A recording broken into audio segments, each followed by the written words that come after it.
In the soft, fading light of the day, as the world outside begins to hush, have you ever truly wondered about the whispers carried on the ancient, unseen winds?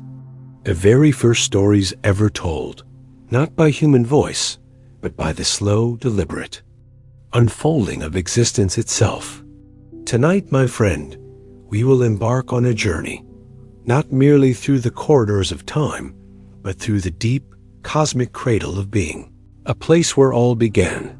Close your eyes now gently. Let your breath slow.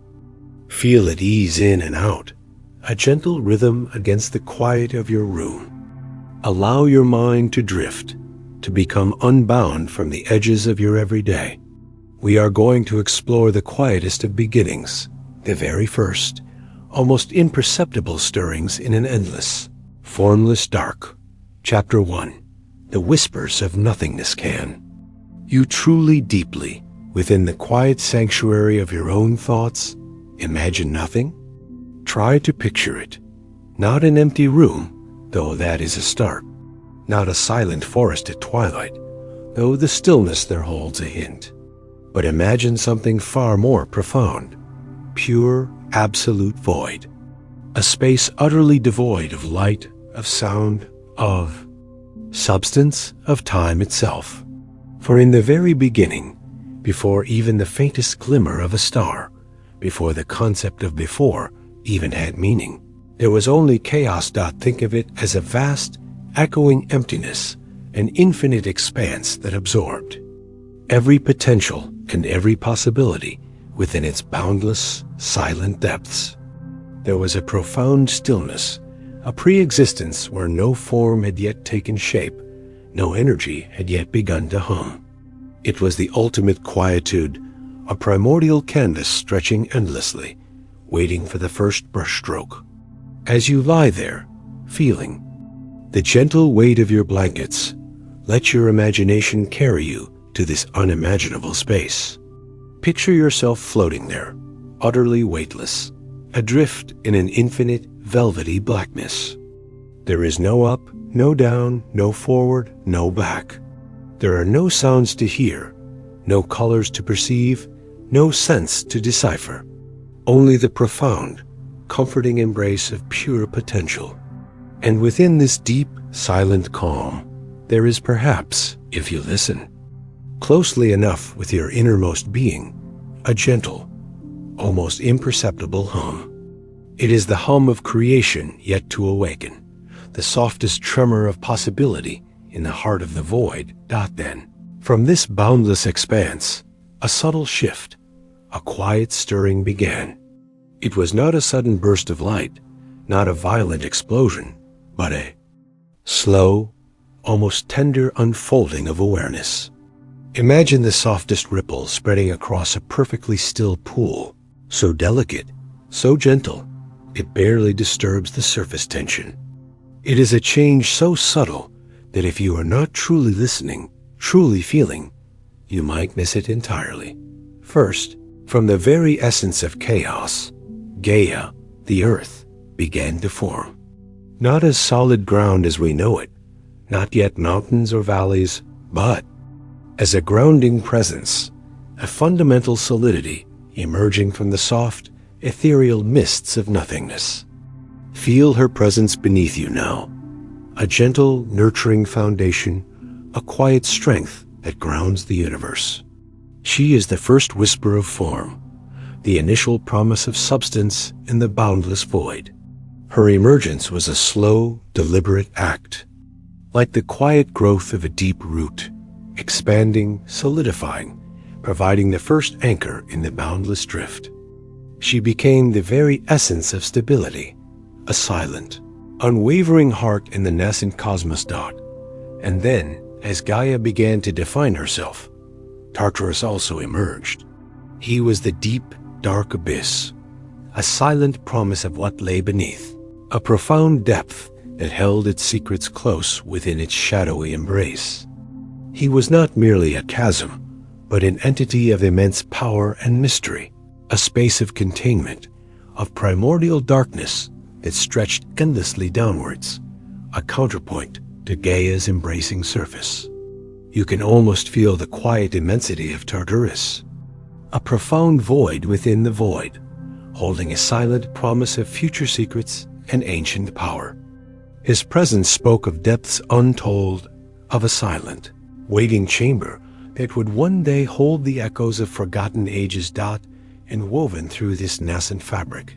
This emerging dance of presence and absence was Eros, not the Eros of romantic love, as we often conceive him, but the very essence of attraction, a quiet, almost imperceptible pull, a primordial force that began to draw things together, to whisper promises of connection and union.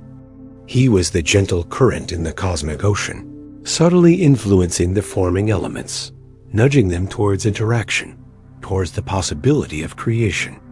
Feel that soft, magnetic pull, a gentle, unifying force that binds the universe in its earliest infancy. It is the quiet, insistent yearning for existence to interact, for form to meet form, for life to stir as these primordial beings slowly, serenely took their places. Nyx, the night, unfolded her cloak of deepest indigo. She brought with her a sense of profound calm and mystery, an enveloping softness that soothed the raw edges of emerging existence. Her darkness was not empty, but rich with untold possibilities, filled with the secrets that only the night can hold. Imagine her vast, comforting embrace, a blanket of starlight yet to appear, a deep, restful silence that invites introspection. And Erebus, the darkness, intertwined with Nyx, creating an even deeper, more profound blanket of shadow. He was the very essence of the primeval gloom, the deep, dark silence that preceded all light, a comforting, all-encompassing void that allowed for quiet growth and hidden transformations. Together, Nyx and Erebus created the first true sanctuary, a soft, enveloping space where the universe could quietly, peacefully, dream itself into being. These were not beings of form as we understand them, not yet gods with faces or voices. They were vast, abstract forces, the very first brushstrokes on the canvas of reality. They laid the silent groundwork, the soft, foundational layers upon which everything else would be built. You could almost feel the gentle hum of these ancient forces settling, creating the very first subtle framework of the universe. It was a time of pure potential, a period of quiet, almost imperceptible formation, a lullaby whispered by the cosmos itself as it began to dream itself into being.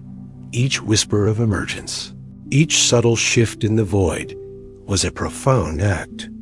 There was no rush, no urgency, only the deliberate, majestic unfolding of existence. Imagine the sheer, unhurried patience of this cosmic dawn. It was a time when the very concept of time was still taking shape, when the universe was in a state of quiet meditation, drawing on its own infinite essence to manifest itself. The air, if one could call it that, would have been thick with nascent energy, a gentle thrum that resonated deep within the core of existence.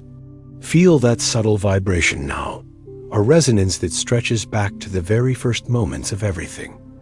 The emergence of Gaia brought the first hint of stability, a quiet anchor in the boundless. She was the promise of a home, a place for things to settle, to grow, to reside. Her very being radiated a gentle warmth, a silent invitation for life to eventually take root. And Tartarus, while deep and mysterious, provided the necessary counterpoint, the profound shadow that gives definition to the light, the immense depth that gives meaning to the surface. Without Tartarus, the universe might have been a boundless, undifferentiated expanse. He offered a sense of profound scale, a reminder that existence had layers, depths yet to be explored. And then Eros, the subtle, pervasive force. He was the quiet sculptor, gently nudging the emerging elements towards one another, creating the very first connections. Think of the way water seeks its level, or how two gentle currents might merge. Eros was that fundamental attraction, the cosmic glue, that would eventually bind atoms into molecules, and then molecules into more complex structures. He was the first spark of relationship, the quiet whisper that nothing truly existed in isolation, that all things were destined to interact, to join, to create something new and beautiful. Nyx and Erebus, the embracing darkness, were not forces of fear, but of profound rest and regeneration. Their presence brought a sense of completion to this initial phase of creation. They provided the ultimate canvas for the unseen, the silent backdrop against which the wonders of the future would eventually unfold.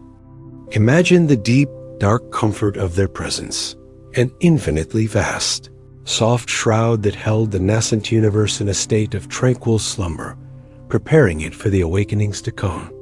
This initial period was like a long, gentle breath, held, and then slowly released, allowing the very fabric of existence to settle and solidify.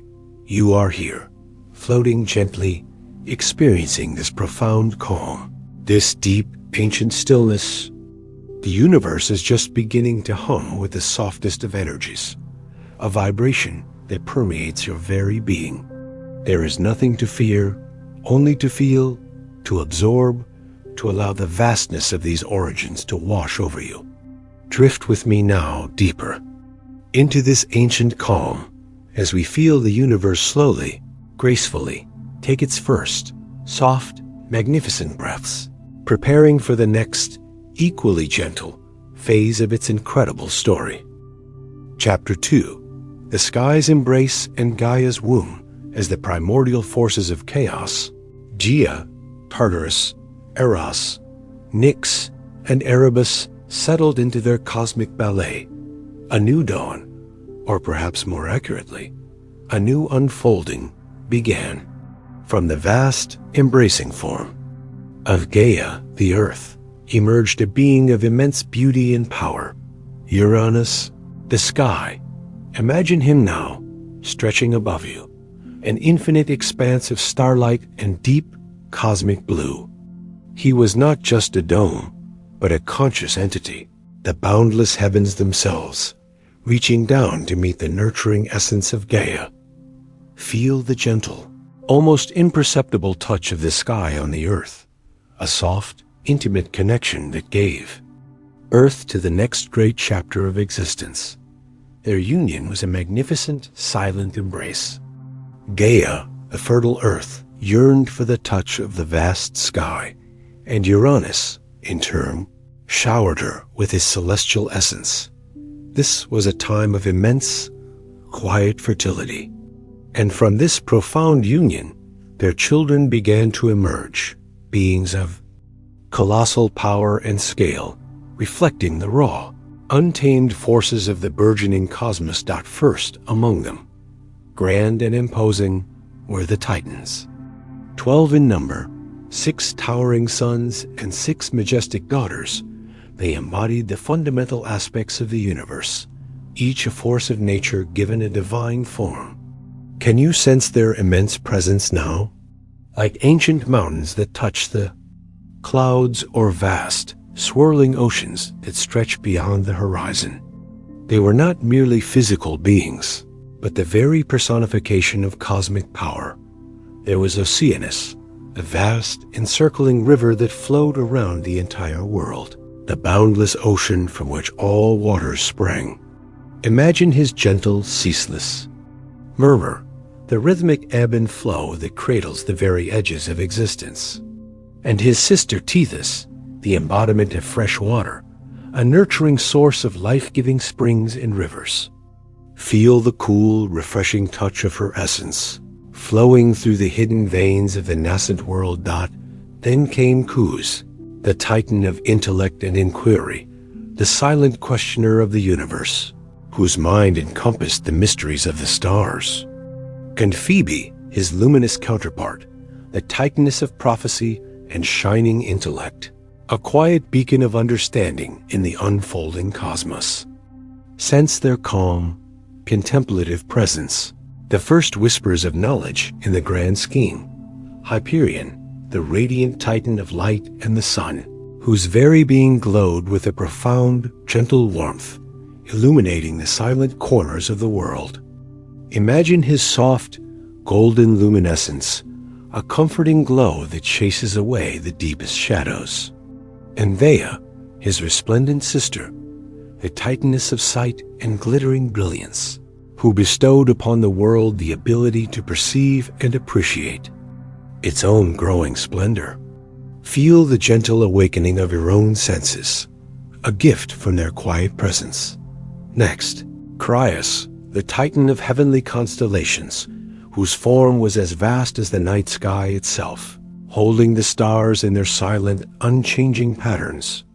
And Iapetus, the titan of mortality and the West, whose presence spoke of the inevitable flow of time and the boundaries of existence. There was a quiet solemnity to their being, a deeper wisdom that acknowledged the grand cycle of all things. And then, the mighty Rhea, a titaness of fertility and motherhood, whose nurturing presence mirrored that of her mother, Gaia. Feel her. Gentle, protective energy, a quiet promise of future generations. And her brother, Cronus, the youngest and perhaps the most ambitious of the Titans, the embodiment of time itself, whose scythe-like presence spoke of cycles and harvests, but also of decisive action. He was a force of quiet determination, a being whose very essence hinted at change and the passage of eras. These 12 Titans, grand and majestic, were the first great generation born from the union of sky and earth. But Gaia and Uranus did not stop there. From their union also came beings of a different nature, immense and powerful, yet perhaps more unsettling in their appearance. There were the Cyclops, 3 colossal beings, each with a single powerful eye set in the center of their foreheads. Their names were Brontes, Sterops, and Argus, and they were masters of thunder, lightning, and the forge. Imagine their deep, resonating voices, like distant thunder rumbling over vast plains. They were not malicious, but possessed of an elemental, raw power, their single eyes burning with intense, focused energy. Feel the distant thrum of their silent industry, forging the very essence of the early cosmos. They were a force of pure, focused creation, raw and powerful. And then, more formidable still, were the Hecaton Shires, the 100-handed ones. 3 monstrous beings, each with 50 heads and 100 strong arms. Their names were Briareus, Cottus, and Guys.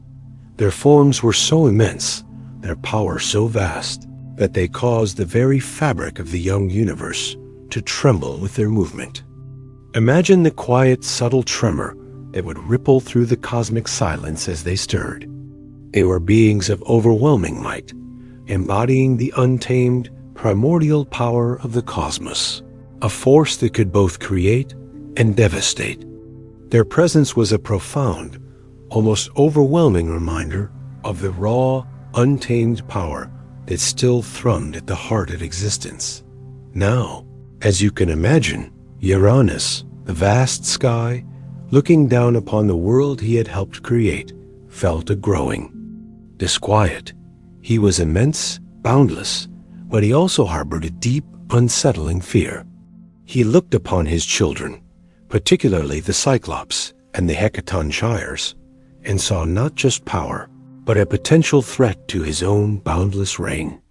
Their forms were too wild, too immense, too utterly untamed for his liking. He feared their strength, their raw, unbridled might, seeing in them a challenge to his supreme authority, to his serene, unchallenged dominance over the sky and all. That lay beneath this fear, a quiet, insidious whisper within his vast celestial mind began to darken his boundless spirit. It was not a sudden burst of rage, but a slow, growing anxiety, like a shadow steadily creeping across a sunlit landscape. He began to resent the very beings he had helped bring forth. He saw their power as a direct affront, a challenge to his own boundless and solitary reign. He wished to remain the sole, unquestioned master of the heavens, the silent, omnipresent overseer of all creation. And so, in a cruel and desperate act born of this deep-seated fear, Uranus made a terrible decision. As each of these powerful, unsettling children were born, he seized them and ruthlessly thrust them back into the deep, dark womb of Gaia. He imprisoned them, forcing them back into the very core of their mother, into the deepest, most suffocating reaches of the earth, close to the profound abyss of Tartarus. Imagine the quiet, muffled cries of these immense beings as they were forced back into the earth, their vast forms compressed into a space that was not meant to contain them. Gaia. The earth bore this immense burden with silent agony. She felt her children churning within her, their immense forms causing her deep, agonizing pain. It was a constant, internal torment, a profound suffering that resonated through her very essence.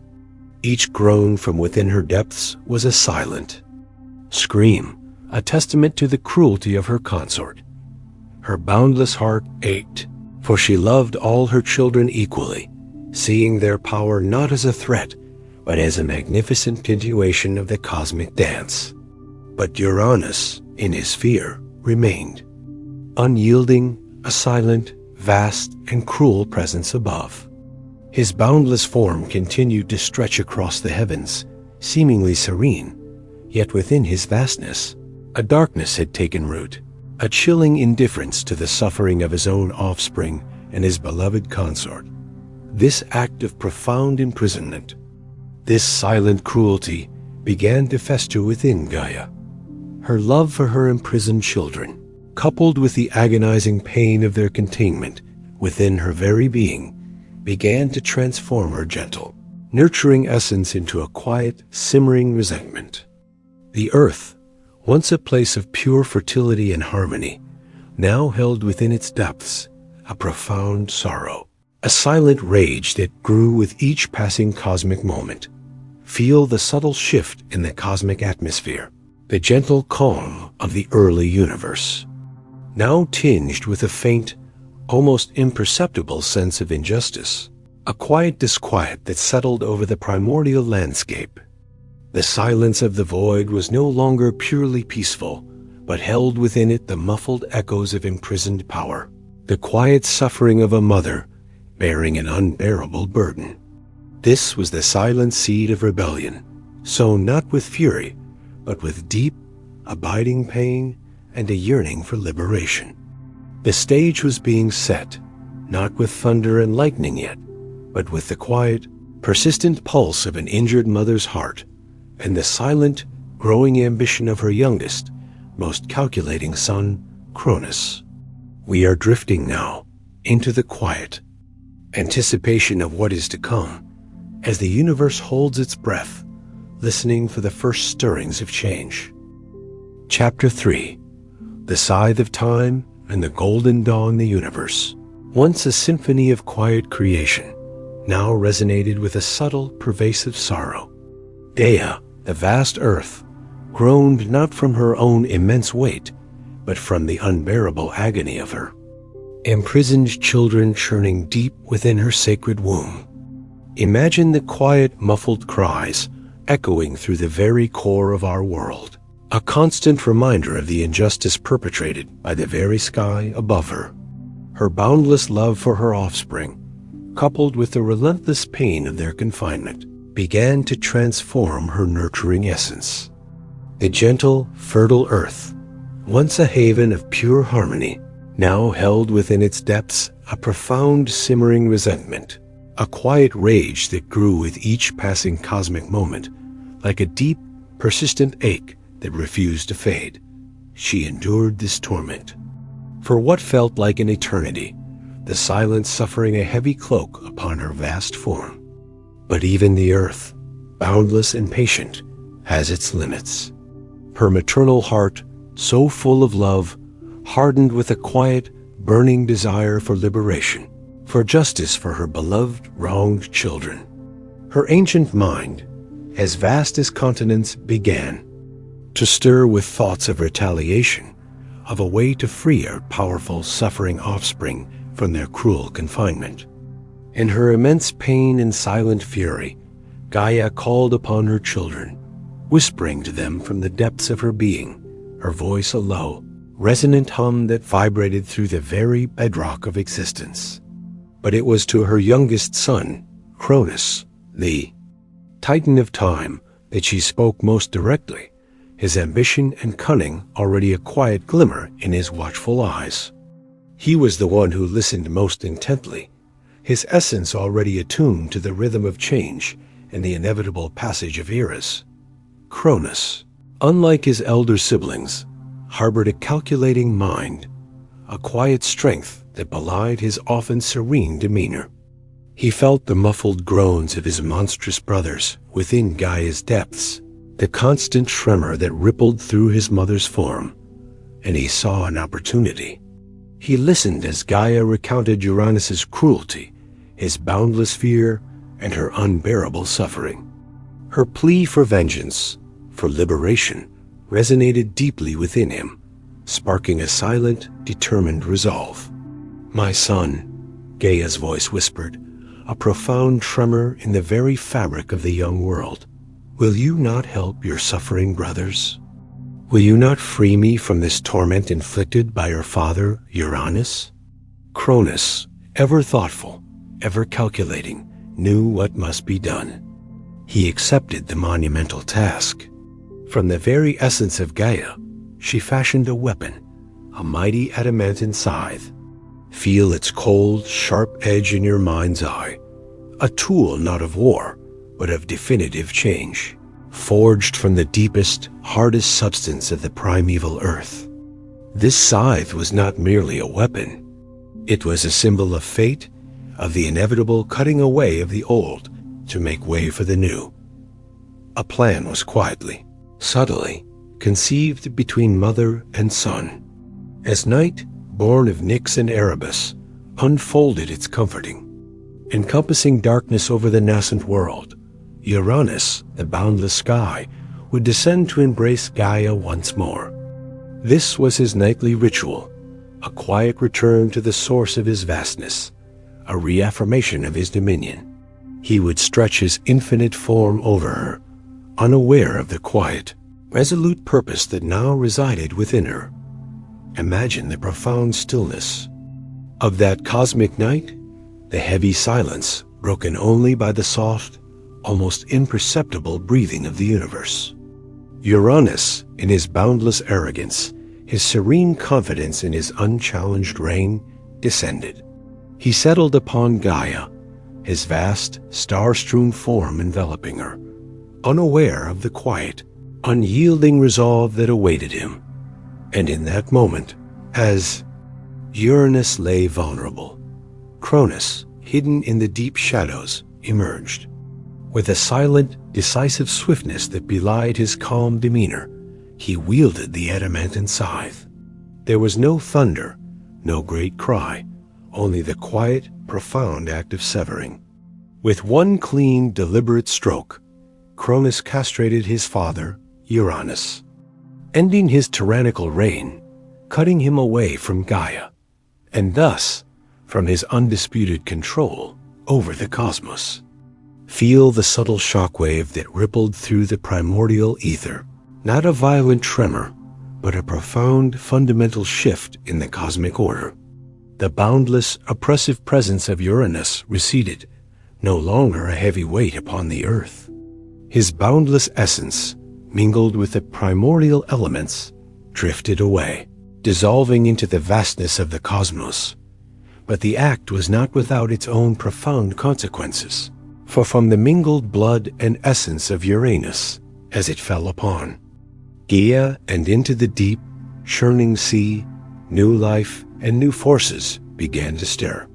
From the droplets of his blood that fell upon the fertile earth, Gaia herself, still reeling from the momentous act, gave birth to beings of immense power and vengeful spirit. These were the Erinyes, or the Furies, dark-winged goddesses with snakes for hair, whose purpose was to punish those who spilled kindred blood and committed acts of betrayal. Imagine their quiet, determined emergence, a silent promise of divine justice that would one day haunt the guilty. They were the embodiment of retribution, a deep, primal response to the breaking of sacred bonds. And from the same blood, the immense and powerful giants also arose, beings of colossal stature and formidable strength, destined one day to challenge the very gods themselves. Feel their quiet, slow emergence from the earth, like mountains slowly rising, embodying a raw, untamed power that would eventually shake the very foundations of the world. They were the silent, muscular children of the earth, destined for mighty deeds and monumental conflict. But perhaps the most ethereal and beautiful emergence came from the very essence of Uranus, as his severed form fell into the boundless churning sea.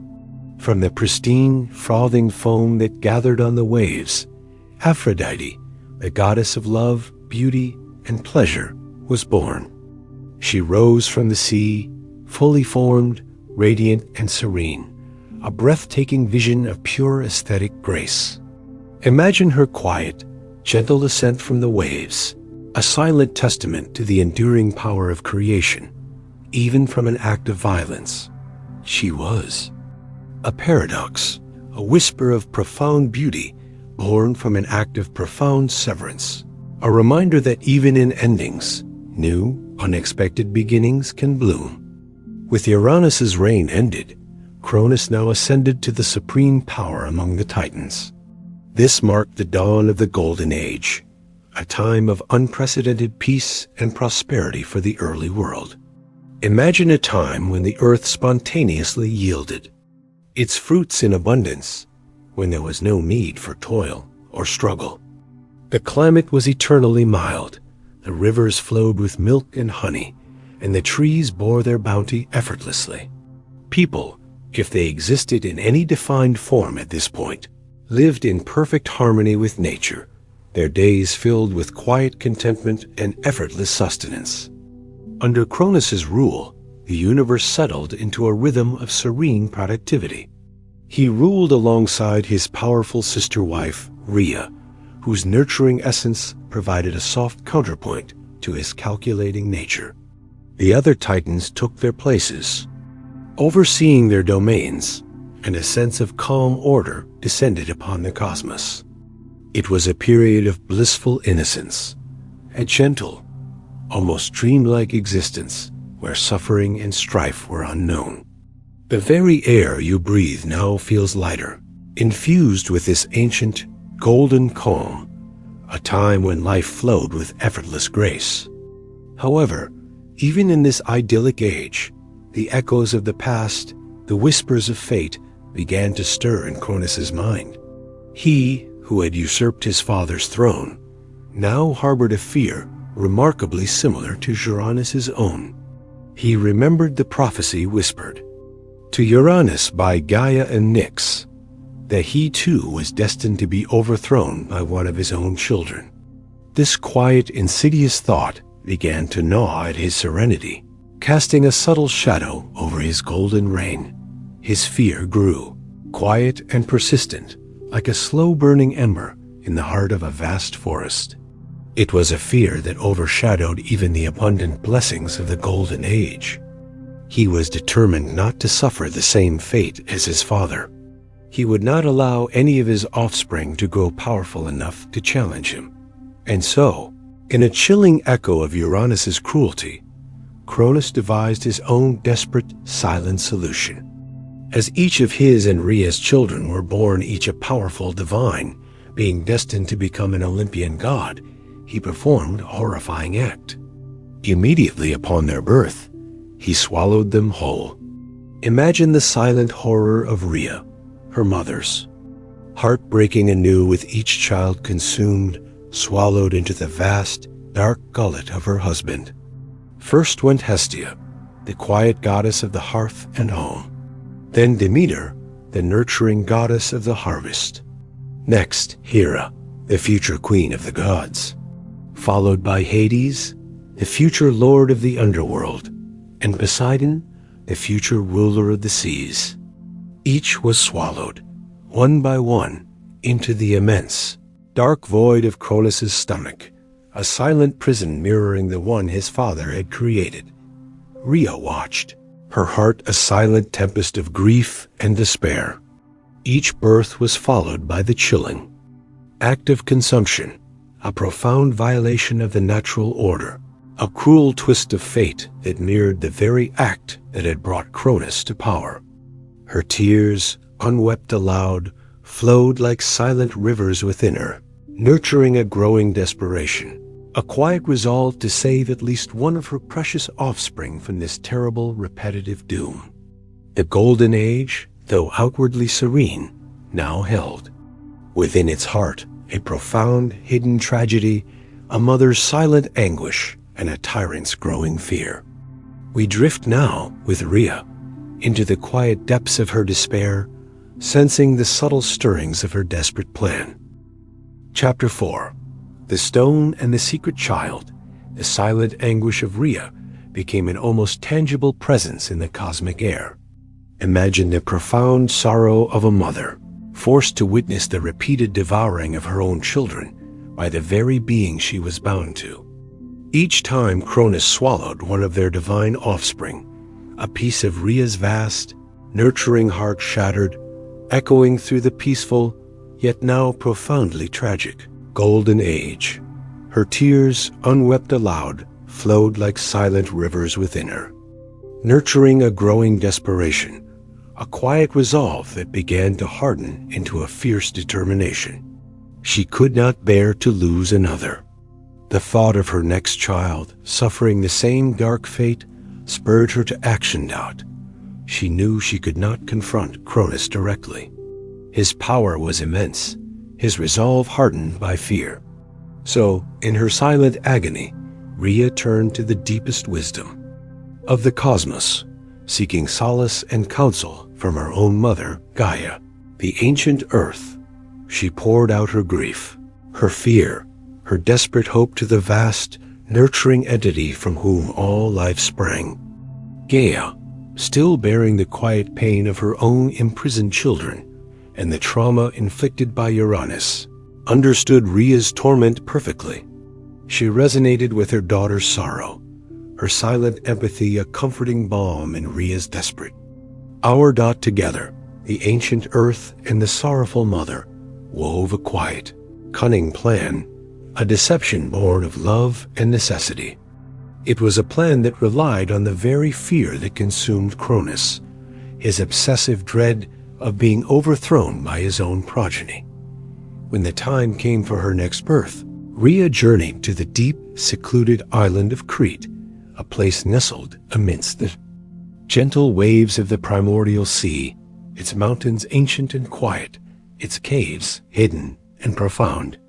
Here, in the deepest secrecy, away from the watchful, consuming gaze of Cronus, her youngest son, Zeus, was born.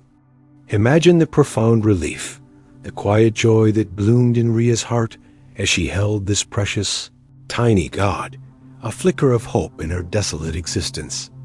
But the danger was far from over. Cronus would soon demand to see his new offspring, to consume him as he had all the others. And so Rhea, with Gaia's wise counsel, performed the crucial part of their silent deception. She wrapped a large stone in swaddling clothes, carefully, lovingly, making it appear exactly like a newborn infant.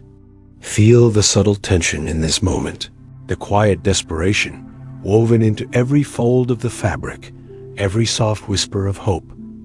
When Cronus appeared, his vast form casting a long shadow, demanding his child, Rhea presented him with the swaddled stone. His fear, so powerful that it clouded his judgment, blinded him to the deception. He snatched the bundle, and without a moment's hesitation, swallowed it whole, believing he had consumed his last child, thus securing his reign forever. Imagine the chilling sound of the stone disappearing into his vast gullet, a sound that resonated with a false sense of finality, and the profound, silent sigh of relief that escaped Rhea's lips. She had done it. She had saved her son.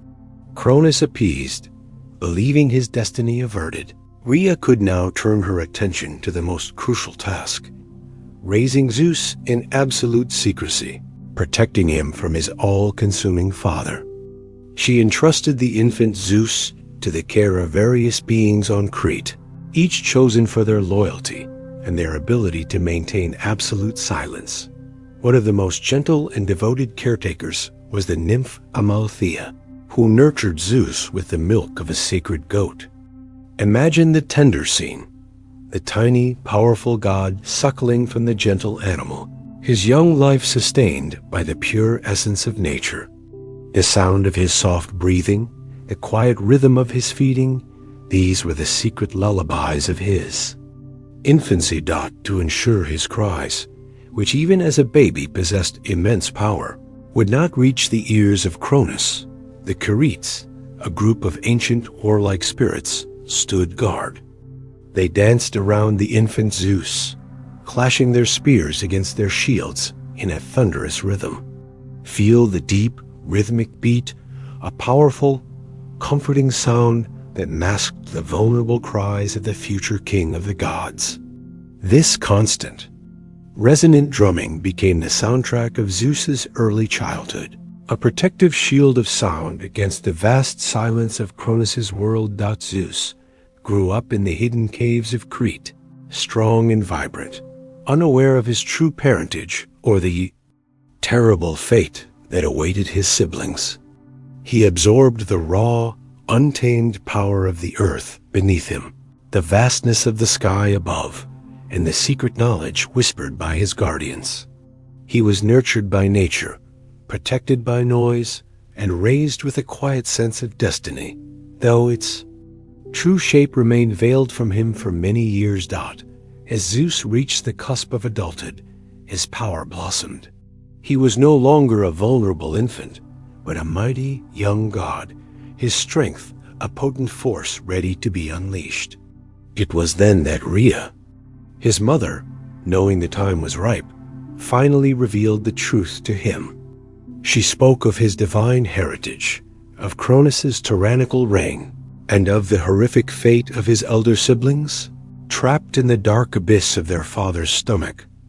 Imagine the quiet shock, the profound realization that washed over Zeus as these truths unfolded before him. A burning sense of injustice, a deep-seated desire for retribution, and a fierce love for his unknown siblings ignited within his powerful heart. He understood his destiny was not merely to exist, but to challenge the established order, to free his kin, and to usher in a new era. With the guidance of his wise mother Rhea and the counsel of the ancient Gaia, Zeus began to formulate his grand plan. He understood that a direct confrontation with Cronus in his current state would be a monumental task. He needed allies. He needed a way to free his siblings, who, though trapped, possessed immense power themselves. His first step was to discreetly enter Cronus's service, perhaps as a cupbearer or a trusted servant, a subtle infiltration that would allow him to observe, to plan, and to eventually act.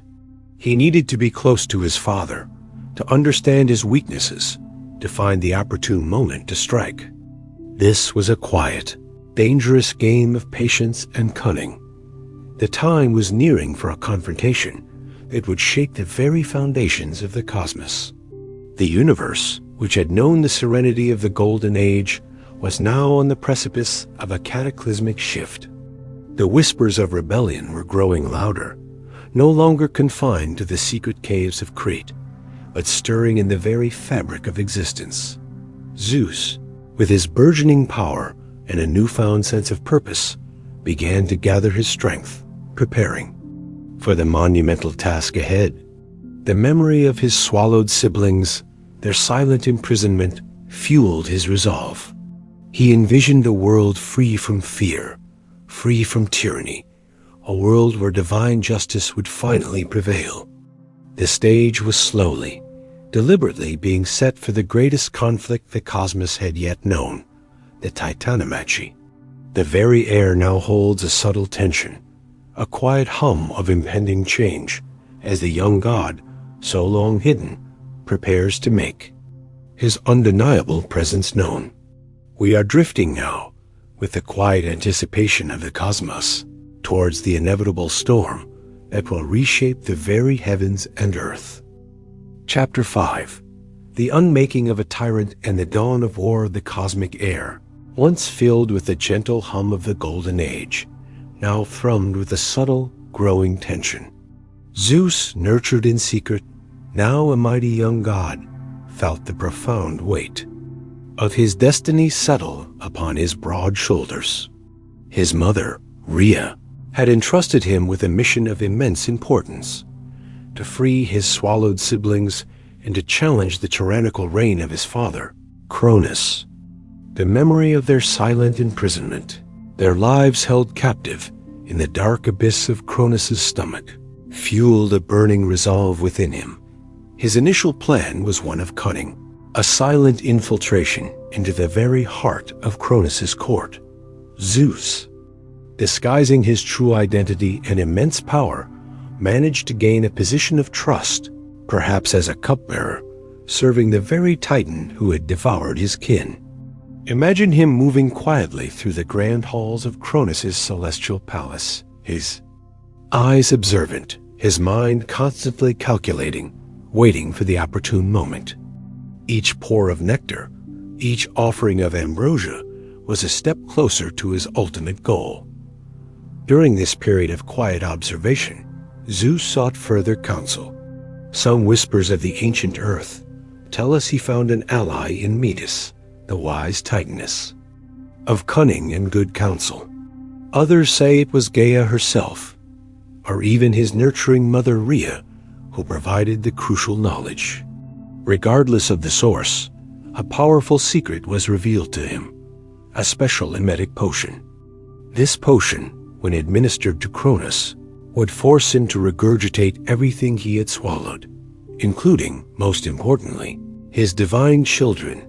Imagine the painstaking preparation of this mystical concoction, perhaps brewed in the deepest, most secluded caverns of the earth, infused with the subtle energies of rebellion and liberation.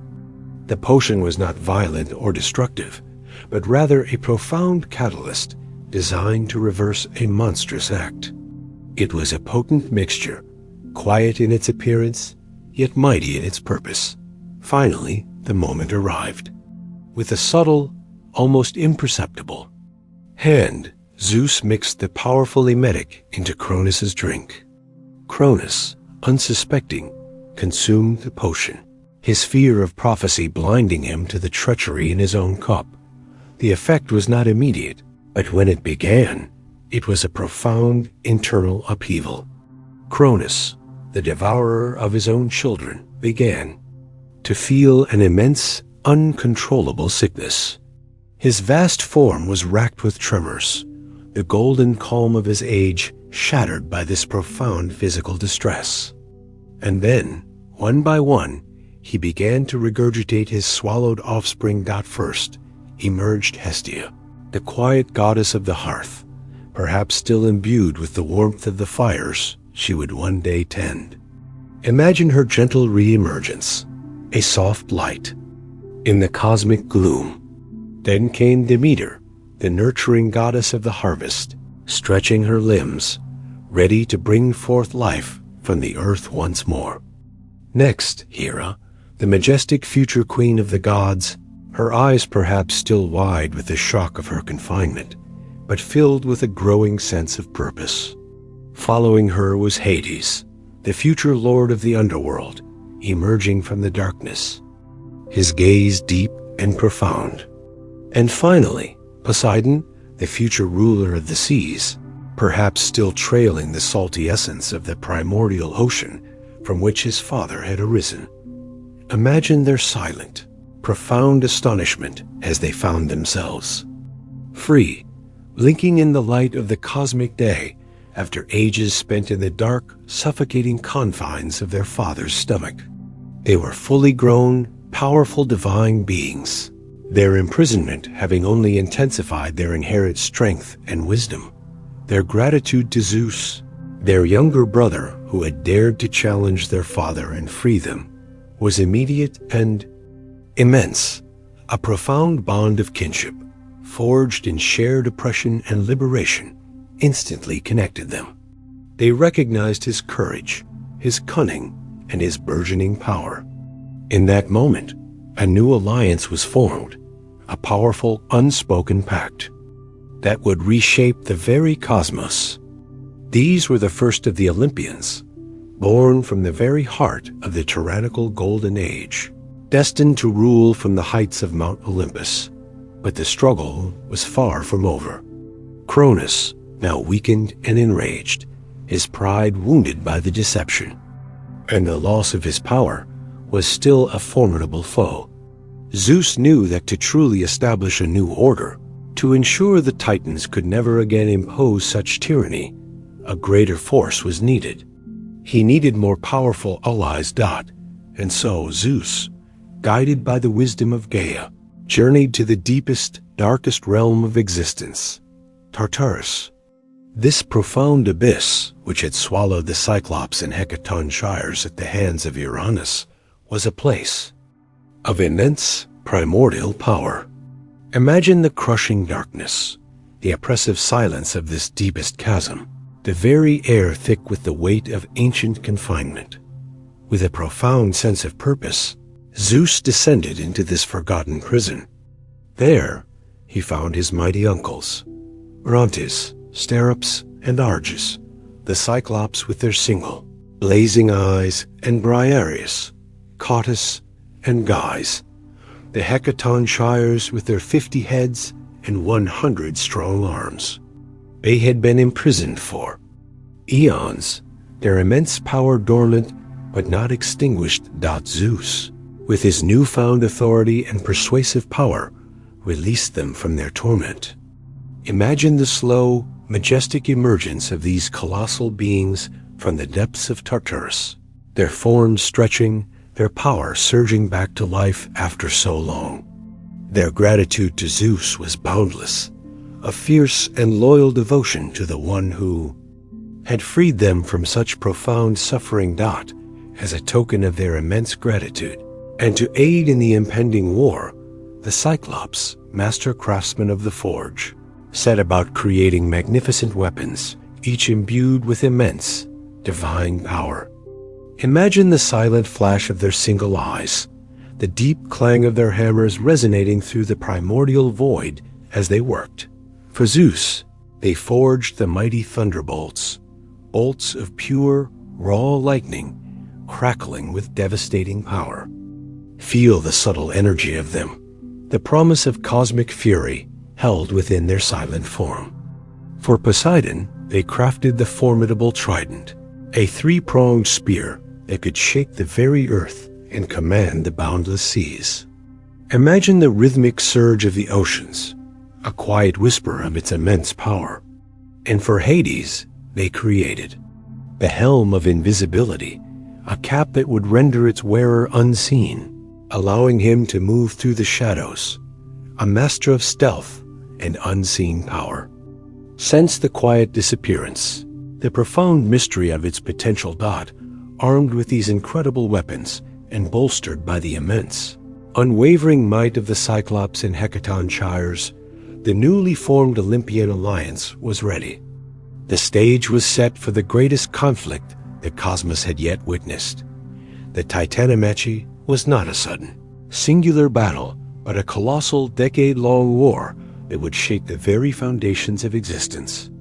On one side stood Zeus and his siblings, Hestia, Demeter, Hera, Hades, and Poseidon, united in their cause, backed by the raw, untamed power of the Cyclops and the Hecaton shires. On the other side stood Cronus and the majority of the Titans, fiercely defending their established reign, their ancient power formidable and deeply entrenched. Imagine the quiet gathering of these immense forces, the tension building in the cosmic ether. The serenity of the Golden Age had truly vanished, replaced by the profound hum of impending conflict. The vast, silent plains of the early universe became the battlefield, the mountains themselves serving as silent witnesses to the impending clash. The first skirmishes were not grand explosions, but more like immense elemental wrestling matches, subtle shifts in cosmic power. Earth trembled, the nascent seas churned, and the sky itself seemed to hold its breath. This was the dawn of a new era, forged not in peace, but in the crucible of a monumental struggle, a quiet yet profound war that would determine the very future of the cosmos.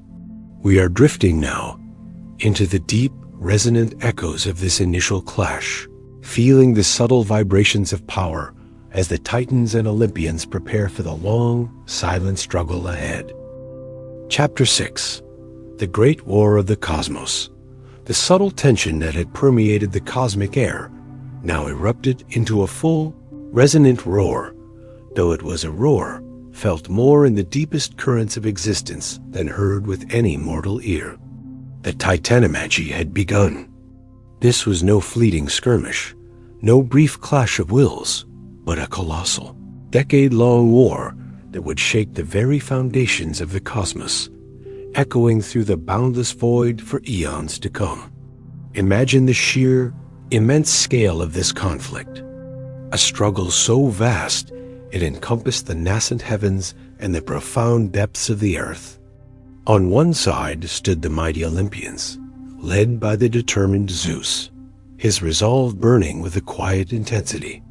Beside him were his newly freed siblings. Hestia, though perhaps less active in direct combat, her presence a steady anchor of calm. Demeter, her power over the fertile earth immense, though redirected from creation to the forces of sustenance for their cause. Hera, majestic and strategic.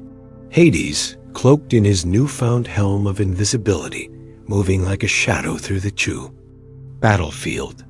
And Poseidon, whose very presence caused the primordial waters to churn and the nascent earth to tremble. Their allies were formidable. The Cyclops, whose single blazing eyes burned with unwavering loyalty, were the arsenals of the Olympians. With each swing of their colossal hammers, they forged and hurled the very essence of storm and sky. Feel the profound, distant thrum of Zeus's thunderbolts as they cut through the cosmic dark, bolts of pure, raw lightning, crackling with devastating power. Each bolt was a silent explosion, a flash of pure energy that illuminated the vast battlefield. And then there were the Hecaton Shires, the 100-handed ones, whose immense forms moved like living mountains. With their 50 heads, they could strategize and perceive from countless angles, and with their 100 arms, they ripped massive boulders from the very fabric of the earth, hurling them with unimaginable force across the vast stretches of the cosmos. Imagine the silent trajectory of these colossal stones, arcing through the void, destined to strike with overwhelming impact. On the opposing side stood Cronus and the majority of the Titans, fiercely defending their entrenched reign. They were ancient, powerful, and deeply rooted in the established order. Titans like Atlas, who carried the weight of the heavens, and Zeus, with his immense intellect, fought with a primal ferocity, their power resonating with the raw forces of creation they embodied. They commanded the very elements that had defined the Golden Age, yet now turned them to war. Their strength was immense, their dominion over the cosmos long-standing, and their resistance to this new challenge unyielding. The conflict was not fought with the sounds of human battle, but with the clashing of elemental forces, the silent reverberations of divine power. Mountains rose and crumbled, oceans swelled and receded, and the sky itself darkened with the sheer magnitude of the struggle. Imagine the very fabric of reality stretching and contracting, bending under the immense will of these cosmic combatants. It was a war of titans in the truest sense, a struggle between the old guard and the rising generation, a fundamental disagreement over the rightful order of the universe. Zeus, with his thunderbolts, became the strategic mastermind and the most formidable weapon of the Olympians. He struck with precision and devastating power, his silent bolts of lightning shattering the Titans' formations, forcing them back, breaking their immense wills. Poseidon commanded the turbulent seas, raising colossal waves that crashed against the Titans' positions, causing earthquakes that split the very earth beneath their feet. Feel the subtle tremor that runs through the ground beneath you, a distant echo of his immense power. Hades, unseen in his helm, moved through the shadows, disrupting Titan strongholds, gathering intelligence, a silent, pervasive threat that unnerved his colossal foes. The Hecaton Shires were instrumental. Their hundreds of arms allowed them to launch a barrage of rocks. It was relentless and overwhelming, effectively pinning down and disorienting the Titans. The Cyclops, meanwhile, not only provided Zeus with an unending supply of thunderbolts, but also created powerful shields and armor for the Olympians, ensuring their protection amidst the cosmic chaos. For a long time, the war seemed to be a stalemate. 10 years passed, a flicker in cosmic time, yet an eternity of continuous struggle. Neither side gained a decisive advantage. The power of the Titans was immense, their connection to the primordial forces deep and ancient. The Olympians, though younger, fought with a fierce determination and the advantage of their powerful, newly forged weapons. The universe held its breath, caught between the old order and the new. But then, a turning point began to emerge, a subtle shift in the cosmic balance. The relentless pressure applied by Zeus and his allies, combined with the strategic brilliance of the young god, slowly started to wear down the ancient Titans. The imprisonment of the Cyclops in Hecaton Shires had perhaps weakened the Titans. Connection to some of the rawest, most fundamental forces of creation, while the Olympians had embraced these very forces through their liberated allies. Zeus, with the wisdom of Gaia and the strategic insights he gained from his own cunning, launched a decisive assault.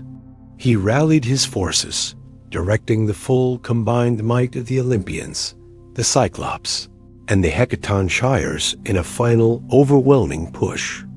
Imagine the crescendo of elemental power, the silent roar of energy as all forces converged.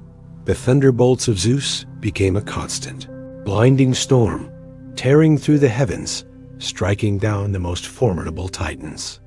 Poseidon's trident unleashed earthquakes and tidal waves that shattered their defenses. The Hecaton Shires hurled their mountains with renewed fury, burying vast swaths of the battlefield under an avalanche of stone and earth. The sheer, overwhelming might of the Olympians' combined assault proved to be too much for the Titans, whose ancient power, though vast, lacked the focused, strategic intensity of Zeus's forces. One by one, the Titans began to falter. Their immense forms swayed, their ancient powers dimmed under the relentless onslaught.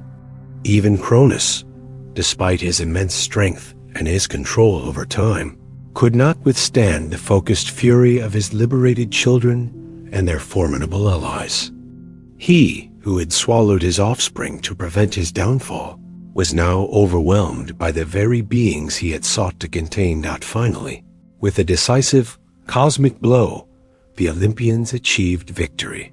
The Titans were defeated, their reign brought to a definitive end. But their fate was not annihilation. Instead, Zeus, remembering their immense power and their connection to the fundamental fabric of existence, chose a different path: eternal confinement. The defeated Titans, their immense power now subdued, were cast down into the deepest, darkest abyss of Tartarus, the very prison from which Zeus had freed the Cyclops and Hecaton Shires. Imagine their slow, silent descent into the profound gloom, their forms disappearing into the crushing darkness, their voices, once mighty, now mere whispers swallowed by the void. It was a mirroring of the punishment Uranus had inflicted, but on a grander, more decisive scale. To ensure their eternal confinement, the Hecaton Shires, with their 100 arms and unwavering loyalty, were appointed as the tireless guardians of Tartarus's gates. Imagine their colossal forms standing sentinel over the abyss, their countless. Arms a silent, formidable barrier, ensuring that the Titans would never again emerge to threaten the cosmic order. With the defeat of the Titans and their imprisonment, the universe breathed a collective sigh of relief. The era of primordial, untamed power had ended. The Great War was over. A new order was about to begin, an age governed by the victorious. Olympians, who now stood on the precipice of establishing their own dominion over the cosmos. The echoes of the Titanomachy would forever resonate, a silent reminder of the immense struggle that had forged the new divine hierarchy, paving the way for a different kind of calm, a new cosmic rhythm. We are now drifting with the triumphant Olympians towards the quiet task of establishing their new realm, ready for the next grand unfolding of cosmic power. Chapter 7. The Cosmic Lottery and the Olympian Dawn, with the echoes of the Titanomachy finally fading into the vast, silent corners of the cosmos. A profound sense of exhaustion settled over the victorious Olympians. Imagine the subtle sigh of relief that rippled through the very fabric of existence, a quiet release after a decade of ceaseless, elemental struggle. The age of primordial, untamed power had yielded, giving way to the promise of a new order.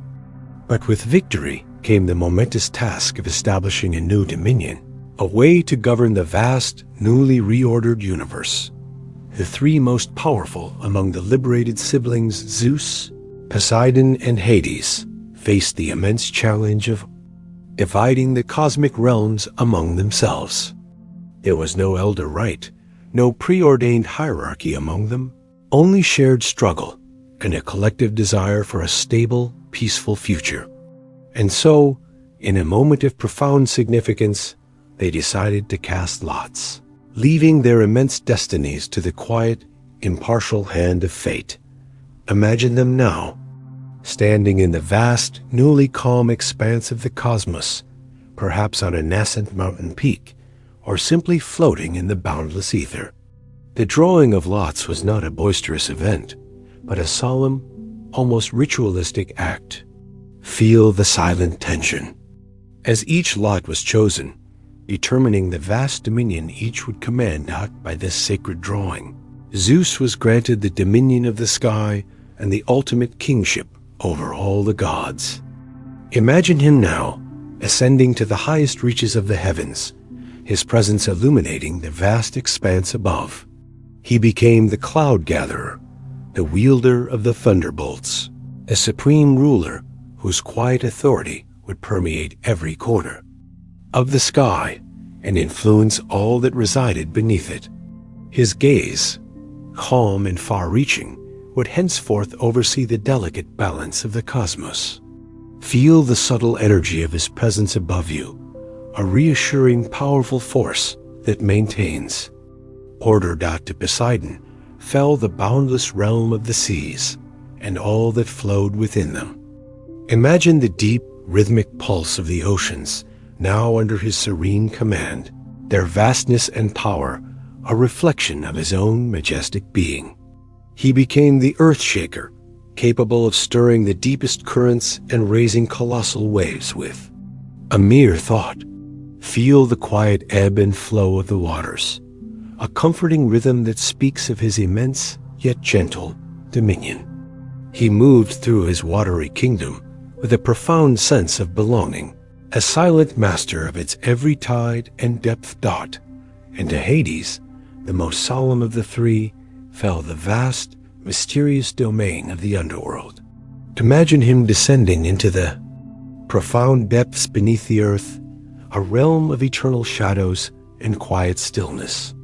He became the Lord of the dead, the keeper of souls, the silent guardian of the passages between life and what lies beyond. Feel the deep, cool quiet of his realm, a place of profound contemplation, of final rest, removed from the bustling realms of the living. His was a dominion of absolute stillness, a necessary balance to the vibrant life above. With the three primary domains thus established, the universe settled into a new fundamental structure. But the Olympian order was far more expansive than just these three powerful brothers. Other divine beings, siblings, and offspring now took their places, forming the illustrious Olympian pantheon, a council of powerful deities who would govern the various aspects of the cosmos from their majestic home.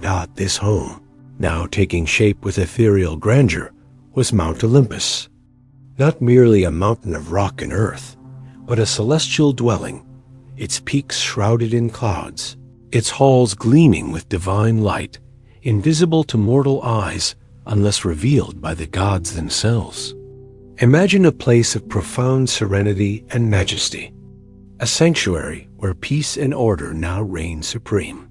Feel the quiet, harmonious hum of this divine realm, a constant whisper of celestial power.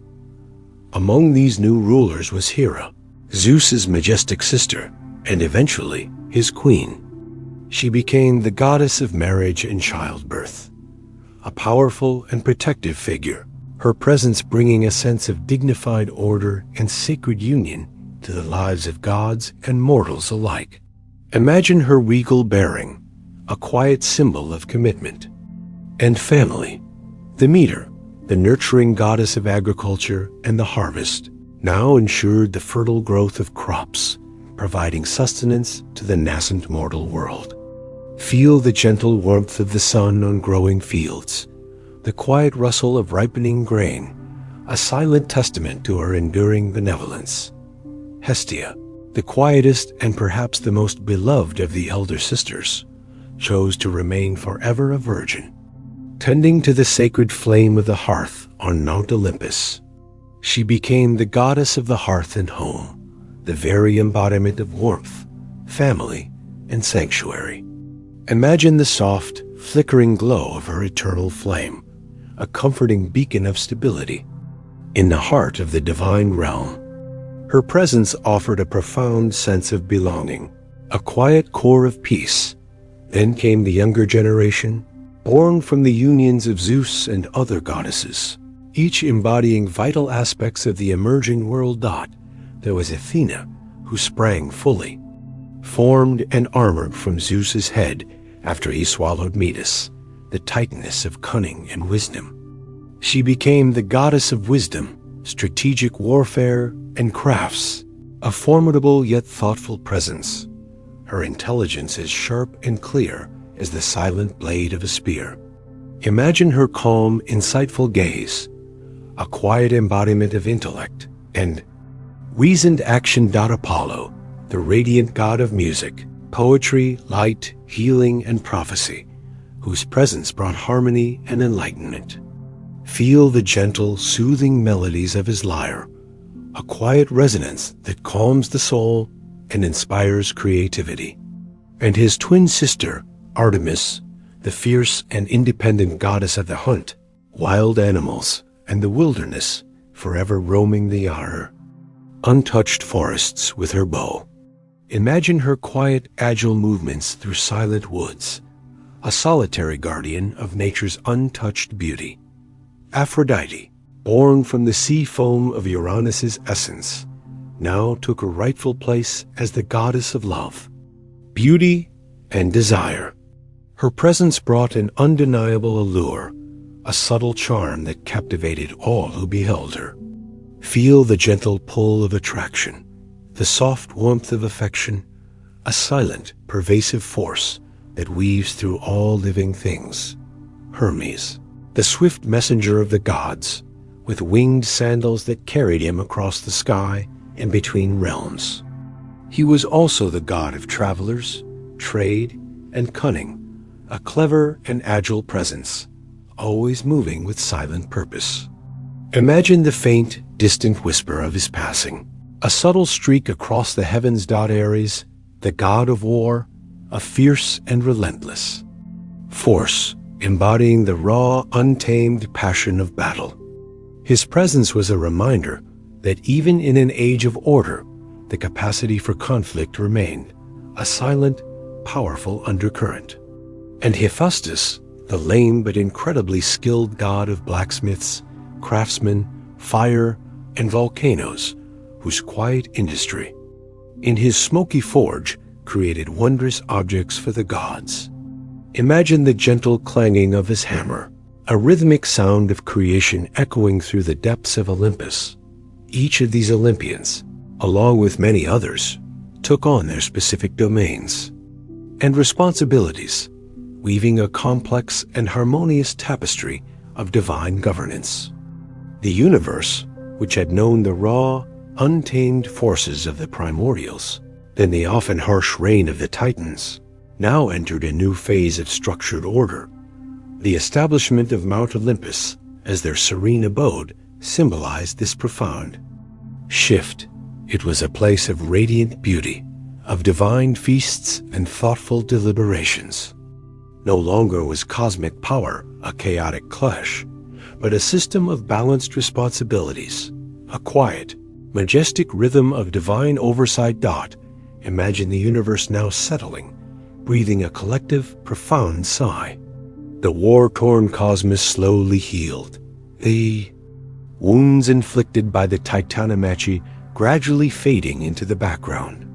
A new sense of order and calm permeated everything.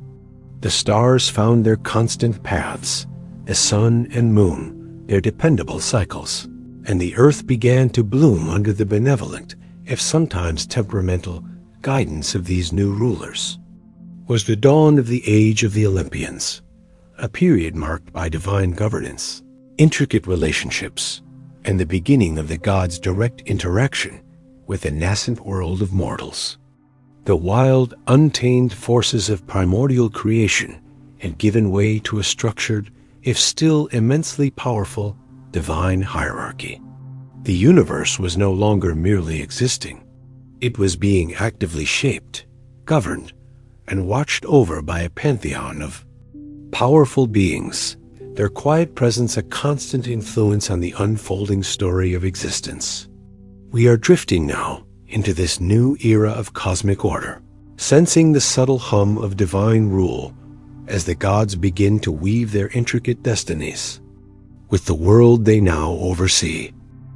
Chapter 8. Humanity's Spark and Pandora's Whisper. With the cosmos now settled under the serene, albeit powerful, rule of the Olympians, a new quiet anticipation began to ripple through the divine realms. The gods, having established their own order, now turned their gaze to the nascent, mortal world unfolding beneath them. It was a world still largely unformed in its details, a landscape awaiting its most intricate and fascinating inhabitants. And it was here that the story of humanity truly began, not with thunderous pronouncements, but with a silent, tender act of creation. Among the few Titans who had sided with Zeus during the long, arduous Titanomachy was Prometheus. His name means forethinker, and his wisdom was as vast and deep as the ancient mountains. He was a Titan not of brute force, but of profound intellect and a compassionate heart. While many of his kin had been cast into Tartarus, Prometheus remained free, his loyalties lying with the spirit of innovation and foresight. He looked upon the world below, so vibrant with its newly ordered elements, and felt a quiet, powerful urge to create something truly unique, something that could appreciate the intricate beauty of the cosmos.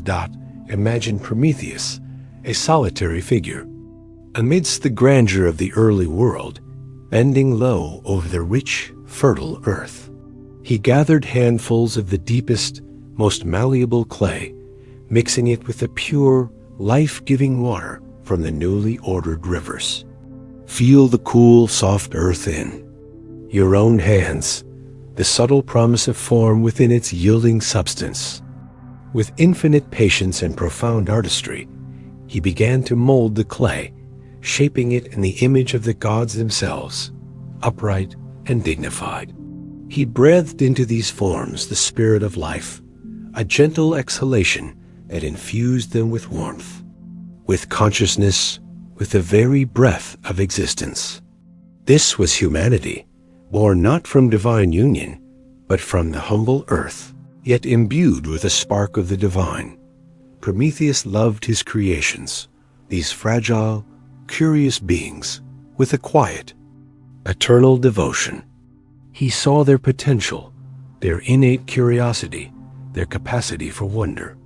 But he also saw their vulnerability, their nakedness in a world still wild and vast.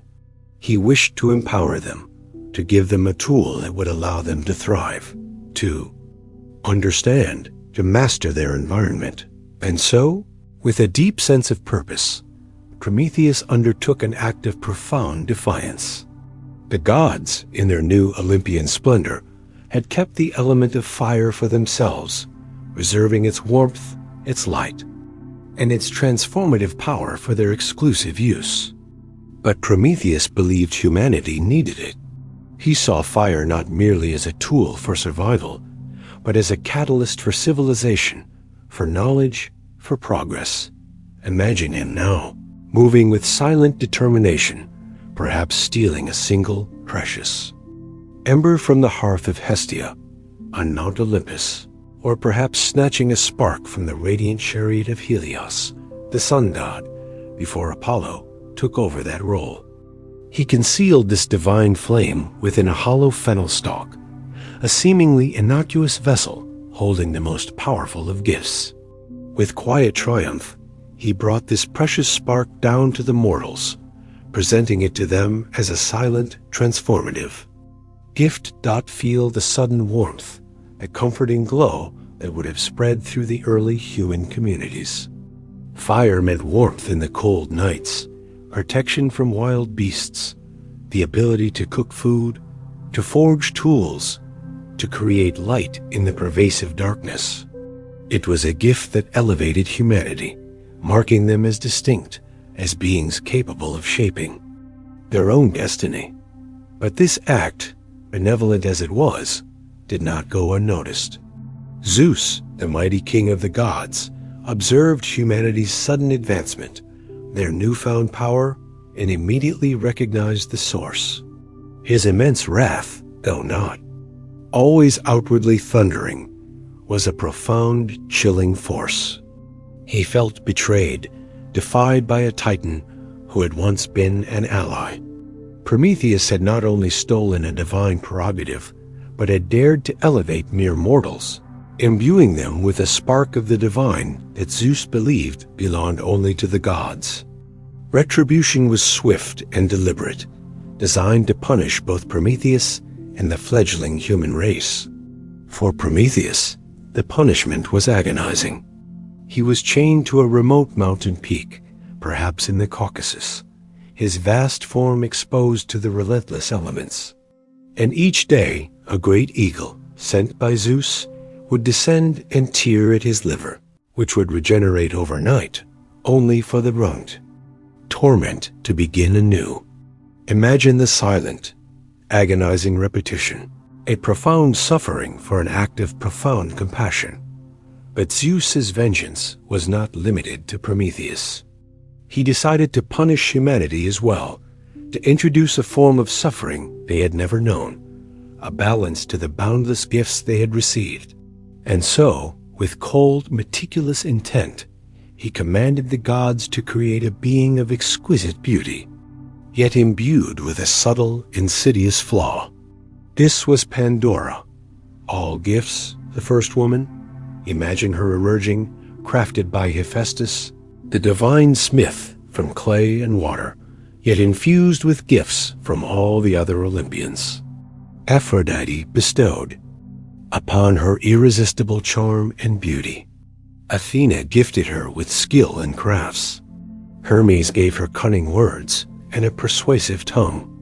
And from all of them, she received a profound, insatiable curiosity. She was a being of captivating grace, yet within her essence lay a seed of destructive fascination. Pandora was sent down to the human world, presented as a gift to Epimetheus, Prometheus's less foresightful brother, whose name meant afterthinker. She arrived bearing a sealed jar, or sometimes depicted as a box, with strict instructions never to open it. Imagine the profound temptation, the subtle allure of the unknown, sealed within that vessel. Epimetheus, captivated by Pandora's beauty and heedless of his brother's warnings to beware gifts from Zeus, welcomed her. And Pandora, driven by the very curiosity that was her divine gift, could not resist the lure of the sealed jar. Imagine her quiet struggle, the internal whisper of fascination, the gentle pull of the forbiddens. Finally, with a soft, almost imperceptible click, she lifted the lid. And in that moment, suffering, sickness, toil, grief, plague, and countless other evils, like dark, swirling mists, silently poured out into the unsuspecting world. Imagine them silently unfurling, spreading across the land, touching every living thing, ushering in an era of unforeseen hardship and pain. Humanity, which had known only the effortless bounty of the Golden Age, was now suddenly confronted with the harsh realities of existence, of struggle, of sorrow. In her terror, Pandora quickly slammed the lid shut, but it was too late. All the malevolent spirits had escaped, dispersing into the air, permeating the very fabric of human life. However, one final entity remained trapped inside the jar, fluttering quietly, patiently. Olympus, the spirit of hope.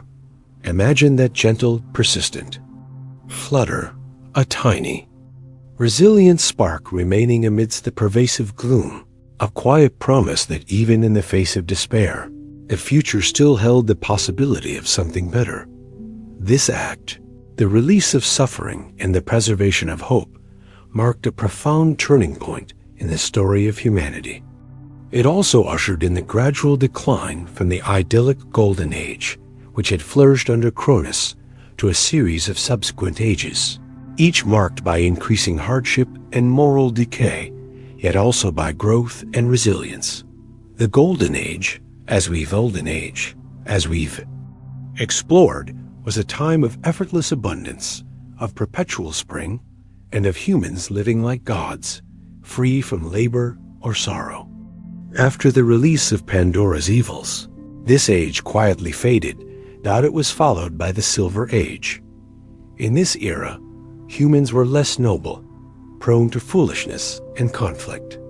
They lived long lives, but childhood lasted for 100 years, and they often neglected the gods. Zeus, in his judgment, eventually buried them beneath the earth, turning them into benevolent underworld spirits. Then came the Bronze Age. Humanity in this age was strong, warlike, and violent, delighting in conflict and destruction. They forged weapons and tools from bronze, and their lives were consumed by battle. These humans eventually destroyed themselves through their own incessant warfare, descending into the dark realm of Hades. Following the Bronze Age was the brief but noble heroic age. This was the age of demigods and legendary heroes, a time of grand quests, monumental battles, and magnificent deeds. Think of the heroes whose names still whisper through the ages, their courage and strength a beacon against the growing darkness.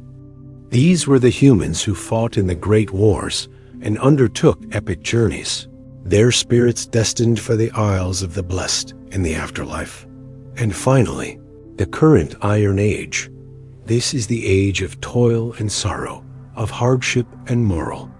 decay. Humans are consumed by labor, riddled with injustice, plagued by disease, and driven by greed. It is an age where the bonds of kinship are weak, and respect for the divine is often forgotten. Yet, even in this age of struggle, the faint, persistent flutter of hope remains, a quiet resilience in the human spirit, a testament to Pandora's final, unintended gift, the creation of humanity, the gift of fire, and the release of Pandora's jar, woven a complex tapestry of fate and free will, shaping the destiny of both gods and mortals. It was a subtle yet profound shift, marking the beginning of humanity's long, arduous, but ultimately hopeful journey through time. We are now drifting with the quiet hum of the human struggle into the complexities of their burgeoning world, aware of the silent, watchful gaze of the Olympians above. Chapter 9. The Earth's fury and the mortal touch even as the Olympians settled into their majestic reign, and humanity slowly navigated the challenges of the Iron Age. The deep currents of the cosmos held another quiet tremor, a subtle tension, that would once again threaten the newly established order. The universe, still reverberating from the colossal titanomachi, was not yet done with its grand, formative struggles.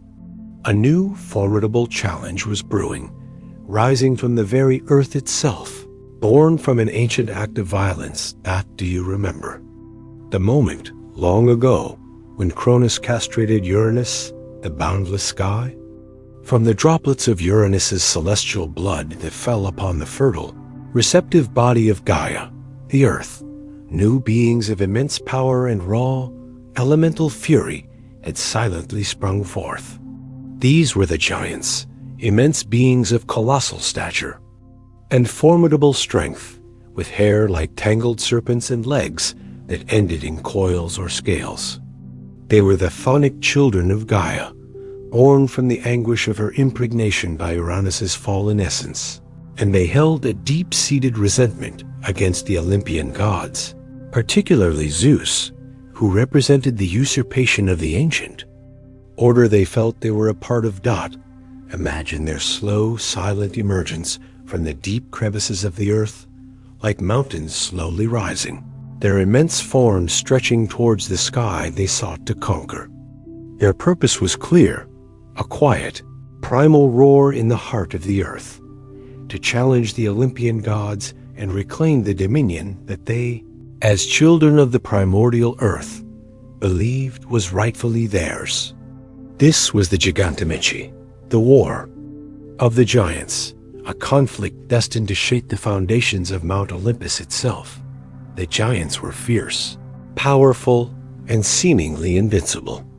They wielded enormous rocks, entire mountains, and blazing torches, their power rooted in the very earth from which they sprang.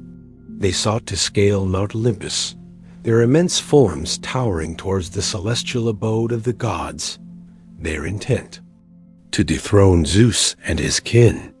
Imagine the quiet, colossal footsteps shaking the ground, the distant rumble of their advance, a profound threat to the fragile peace that had settled over the cosmos. The Olympians, though victorious in the titanomachi, soon realized the gravity of this new threat. These were not the calculating titans, but raw, elemental forces, beings of unyielding physical might. They fought with their characteristic divine power, but a chilling truth began to emerge on the battlefield, a sacred prophecy, a whisper from the ancient depths of fate began to circulate among the gods. It was revealed that the giants could not be defeated by divine hands alone. To achieve victory, to truly overcome these formidable children of Gaia, the gods would require the aid of a mortal hero. A mortal, born of the earth, yet imbued with divine strength, was needed to turn the tide of this immense cosmic war. Imagine the quiet bewilderment, the subtle apprehension that rippled through the Olympian ranks at this revelation. For all their immense power, for all their divine might, they now depended on a being of lesser status, a creature of the fleeting Iron Age, to secure their dominion. It was a humbling truth, a recognition of the interconnectedness of divine and mortal destinies. And so, the search began for this prophesied hero. And the hero, as fate would have it, was already slowly, quietly, taking shape in the mortal world. His name was Heracles, known to many by his Roman name, Hercules. He was a demigod, a son of none other than Zeus himself, born to a mortal queen, Alcmene. His birth was a testament to Zeus's frequent forays into the mortal realm, often leading to complex, intertwined destinies. From his infancy, Heracles was marked by extraordinary strength and an unwavering spirit. He possessed the raw power of his divine father, combined with the resilience and determination of his mortal heritage. Imagine his quiet growth, his prodigious strength revealing itself in seemingly ordinary acts, a subtle sign of the greatness that lay within him.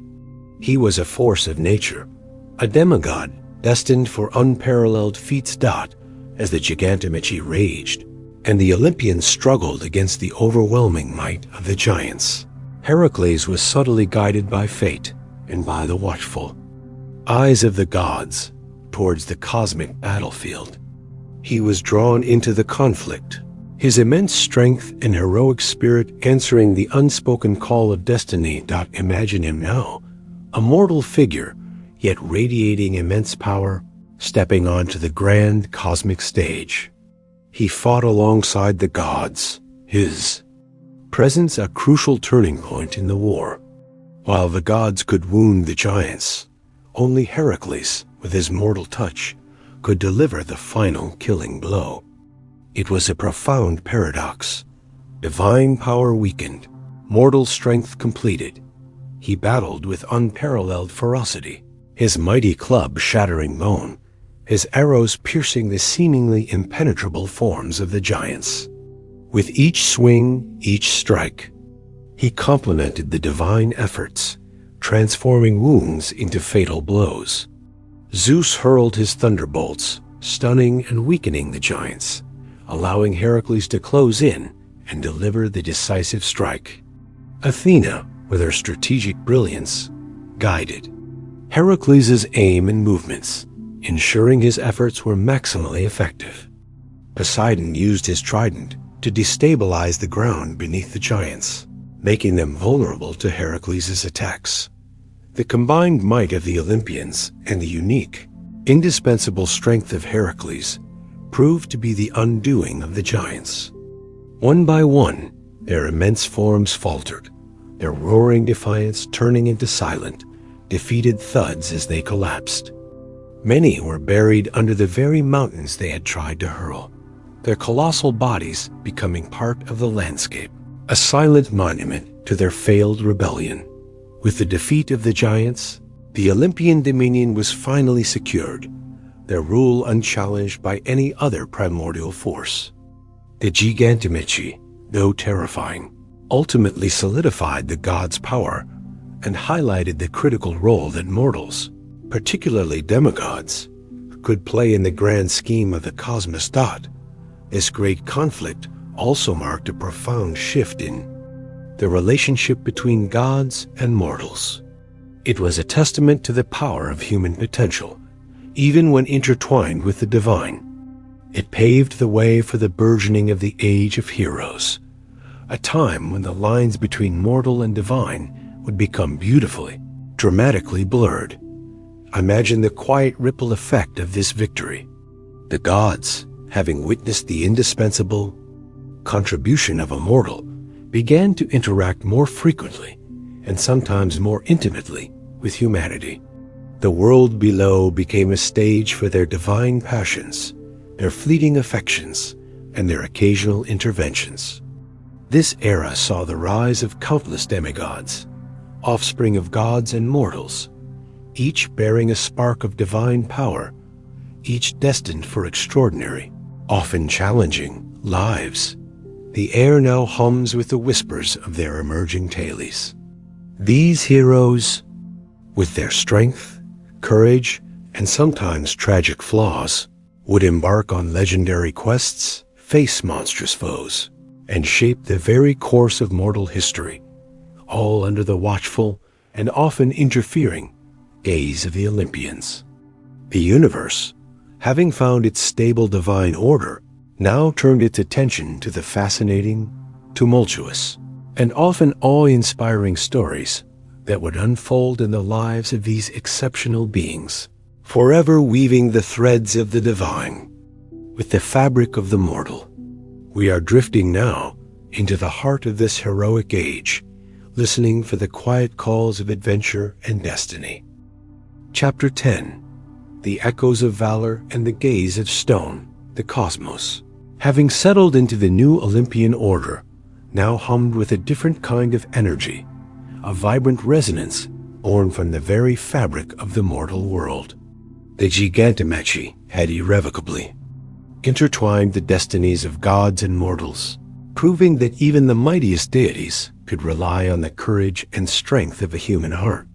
This realization ushered in a profound era, the Age of Heroes, a time when the world below became a grand stage for extraordinary deeds, where the lineage of the divine mingled with the ephemeral nature of humanity. Imagine the subtle awakening. In the mortal realm, a sense of destiny stirring in the hearts of certain individuals. These were the heroes and demigods, often the offspring of a god and a mortal, bearing a spark of divine power, a touch of otherworldly might. They were not flawless, for their mortal half imbued them with human weaknesses, fears, and often tragic flaws. Yet their divine heritage granted them incredible strength, unparalleled courage, and a relentless drive to achieve greatness. Their lives were often challenging, marked by prophecy, perilous quests, and the constant, often interfering, gaze of the gods above. Feel the quiet whisper of their legends beginning to spread across the nascent lands, carried on the gentle breezes, settling into the quiet corners of the earth. These stories, even now, hold a soothing, almost hypnotic rhythm, tales of bravery and wonder that draw you deeper into the ancient world. One such legend, a tale that beautifully captures the essence of this heroic age, is that of Perseus.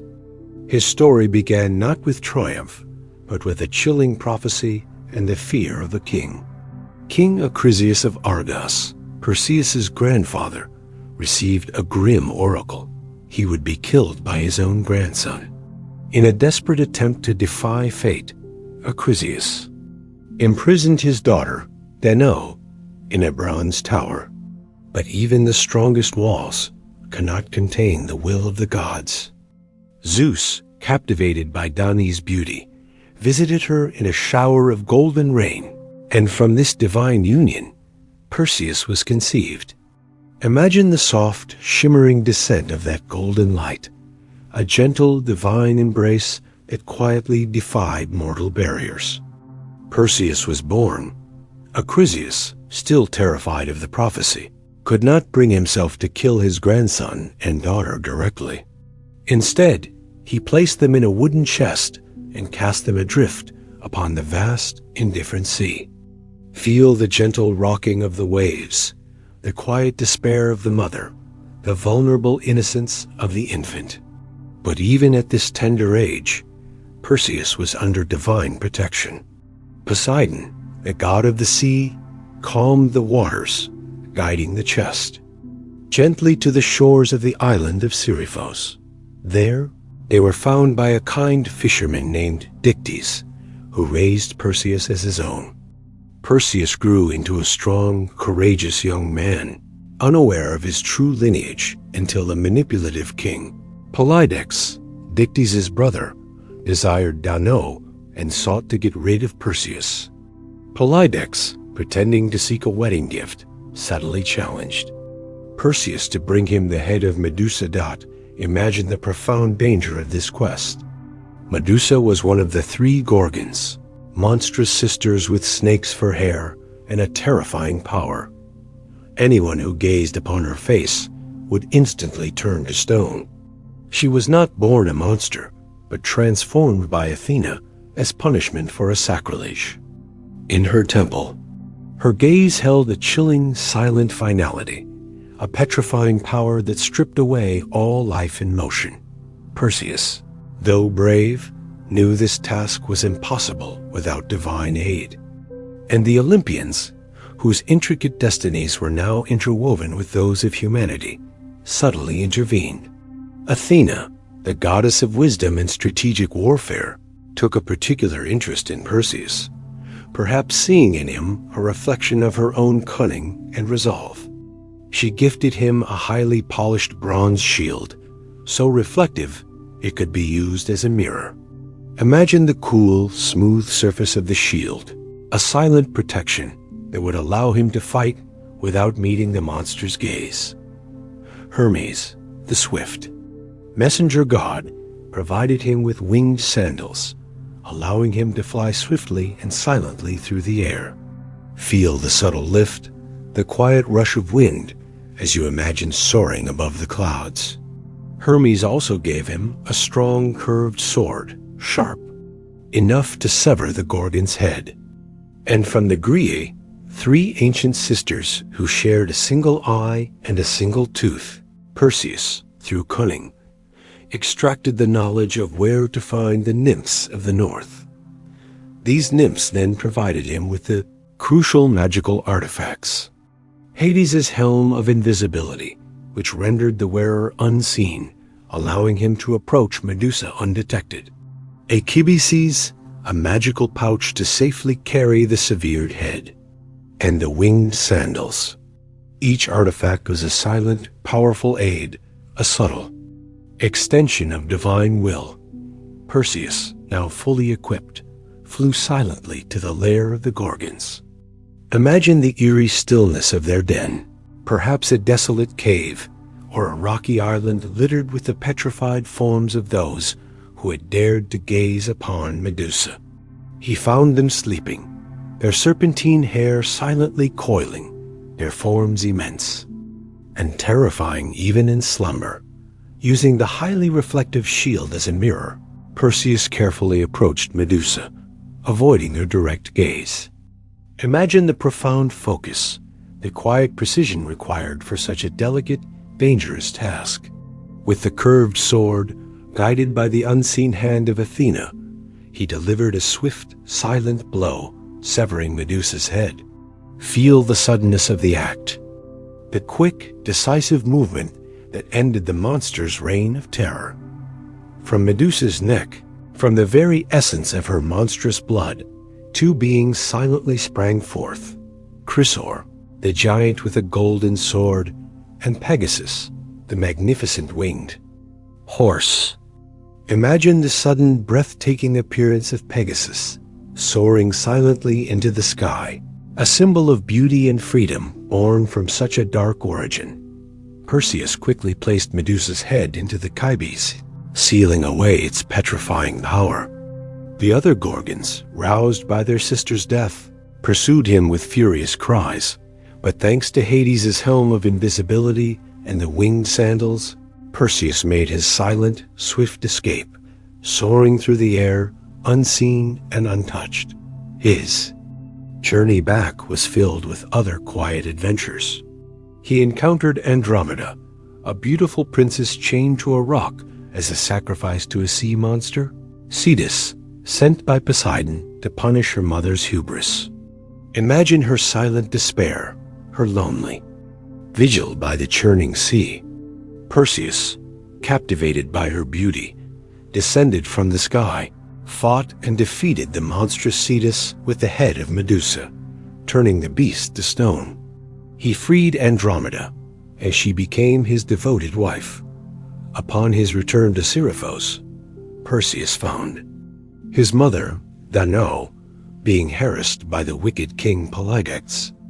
In a dramatic yet silent display of his power, Perseus presented Medusa's head to the king and his courtiers. Imagine the chilling, silent transformation, as each person who dared to gaze upon the severed head instantly turned into motionless stone. Polydex, in his arrogant cruelty, met his silent, petrified fate. Later, the prophecy that had haunted Acrisius, Perseus's grandfather, came to its quiet, inevitable fulfillment. During an athletic contest, Perseus accidentally threw a discus that veered off course, striking and killing Acrisius. It was a tragic accident, a quiet testament to the inescapable power of fate, even for heroes. The story of Perseus, with its blend of divine intervention, perilous quests, monstrous encounters, and the quiet fulfillment of prophecy, beautifully illustrates the spirit of the age of heroes. These were beings who navigated a world where the gods were active, where monsters lurked, and where fate often played a powerful, undeniable hand. Their lives were not just tales of strength, but of ingenuity, courage, and sometimes profound sorrow. The world below continued to hum with their emerging legends, each story a thread in the rich tapestry of human experience, interwoven with the majestic, mysterious presence of the Olympians above. The silent actions of these heroes, their quiet journeys and profound impacts, shaped the moral landscape of the nascent mortal world, leaving behind a legacy that would whisper through time, inspiring generations to come. We are drifting now, listening to the gentle echoes of their valor, preparing to journey deeper into the heart of this heroic age. Chapter 11. The Quest for the Golden Fleece, the whispers of valor that filled the Age of Ah. Heroes continued to weave through the cosmic tapestry, each story a vibrant thread in the intricate design of fate and human endeavor. Having drifted through the silent courage of Perseus, let us now turn our attention to another legend, one that speaks of a collective journey, a perilous voyage undertaken by a band of heroes united by a single shimmering goal. This is the tale of Jason and the Argonauts in their magnificent quest for the Golden Fleece. Imagine, if you will, the bustling, yet still somewhat nascent, lands of ancient Greece. In the kingdom of Iolcus, a young man named Jason had a rightful claim to the throne, but his cunning uncle, Peleus, had usurped it. Peleus, wary of an oracle that warned him of a man with one sandal, saw his nephew, who arrived having lost one. Sandal, while helping an old woman cross a river, as the destined threat.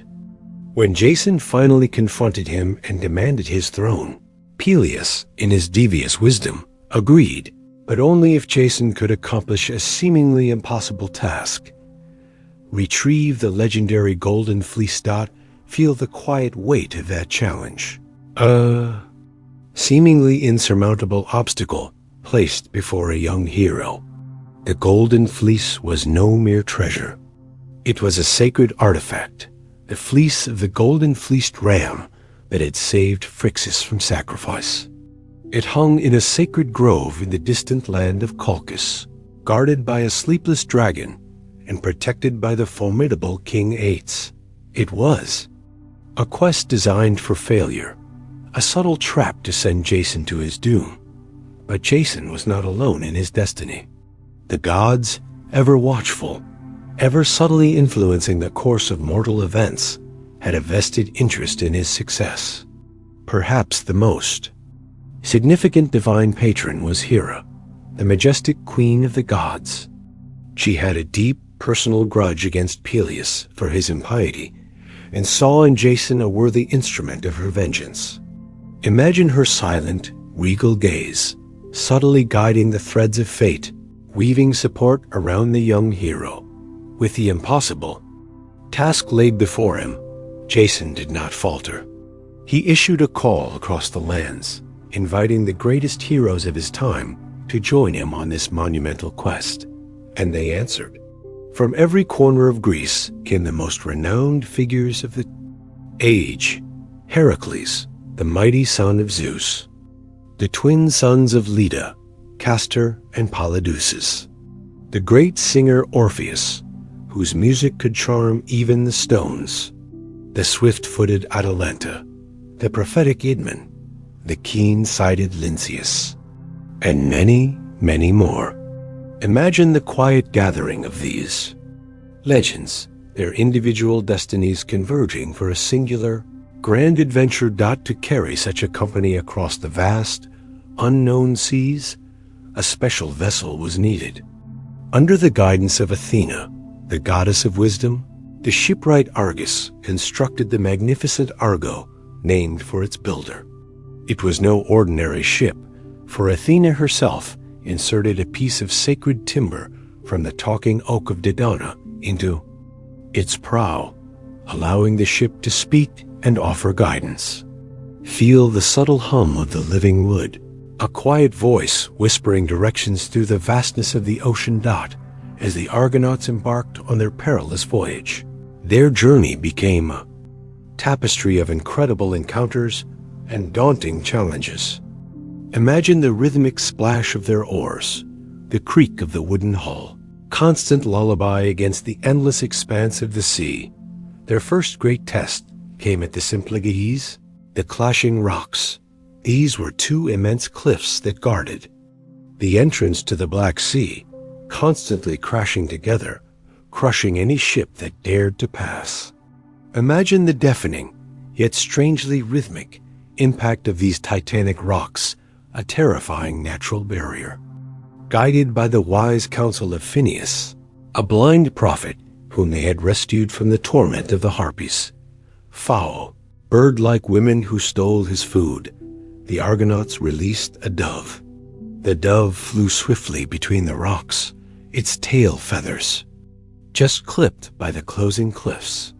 Seizing the moment, the Argonauts rowed with all their might, urged on by the living Argo, passing through just as the rocks rebounded, forever fixed in place by the will of the gods after their successful passage. Feel the rush of wind, the near miss, the profound sigh of relief as they slipped through the narrow gap. Their journey continued through lands both hospitable and hostile. They faced monstrous creatures, navigated treacherous waters, and sometimes, through divine intervention, received unexpected aid.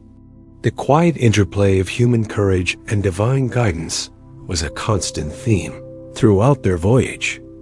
One of their most significant encounters was with King Phineus himself, whom they found tormented by the Harpies.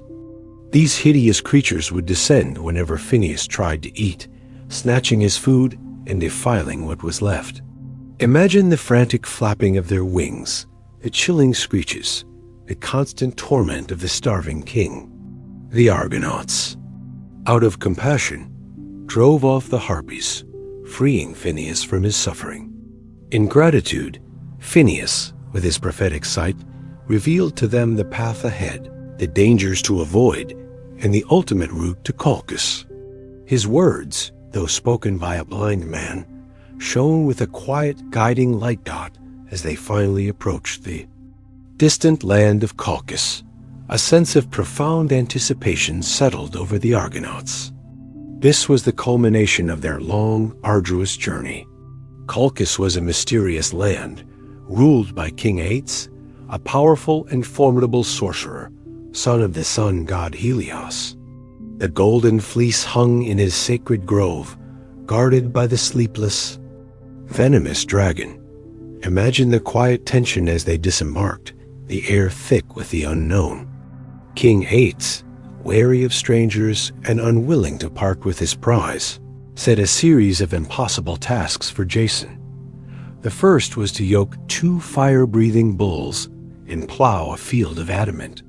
The second, to sow dragon's teeth into the furrows, which would instantly sprout into armed warriors. And finally, to defeat these earthborn warriors. Jason, facing these insurmountable challenges, again found himself aided by divine will. Subtly orchestrated by Hera, Hera approached Aphrodite, and together they conspired to make Ates's daughter, Medea, a powerful sorceress herself, fall deeply in love with Jason. Imagine the quiet, subtle stirrings of a potent, dangerous love, carefully woven into Medea's heart by the goddesses. Medea, consumed by an intense, overwhelming love for Jason, betrayed her father. She provided Jason with magical ointments to protect him from the bull's flames, and with advice on how to defeat the Earthborn warriors, by throwing a stone among them, causing them to fight and destroy each other. Feel the silent power of her magic, the unseen threads of her enchantment. With Medea's crucial help, Jason accomplished all the tasks. But King Ates, enraged by his daughter's betrayal and still unwilling to surrender the fleece, plotted to destroy the Argonauts. Before he could act, Medea, ever resourceful, guided Jason to the sacred grove where the golden fleece hung. Imagine the quiet, shimmering presence of the fleece, hanging from a tree, its golden strands glowing in the dim light, protected by the immense, ever-watchful dragon. Medea, with her potent enchantments and soothing incantations, lulled the sleepless dragon to sleep. Feel the subtle flow of her magic, the quiet, hypnotic rhythm of her spells, gently persuading the fearsome beast. To succumb to slumber. With the dragon finally quieted, Jason seized the shimmering fleece. Imagine the profound triumph, the quiet exultation as the object of their long, arduous quest was finally in their grasp. They returned to the Argo, taking Medea with them, and quickly set sail, leaving the wrathful King Ates behind. Their journey back was also fraught with peril, pursued by Ates's forces. Navigating the dangerous routes only Medea, with her knowledge of ancient magic, could guide them through. Their quest for the Golden Fleece was not just a tale of adventure, but a profound illustration of courage, leadership, brotherhood, and the complex, often unpredictable, interplay between mortal desire and divine intervention. The Argo, having carried its legendary crew through countless dangers, became a symbol of collective heroism, its silent voyages etching a timeless story into the fabric of the cosmos. The Golden Fleece, now retrieved, represented the ultimate prize, testament to the unwavering spirit of those who dare to dream beyond the ordinary. The quiet hum of the sea, the gentle creak of the ship's timbers, and the whispers of Medea's powerful magic now accompany us as we drift, listening to the echoes of their grand return, ready for the next chapter in the heroic saga. Chapter 12.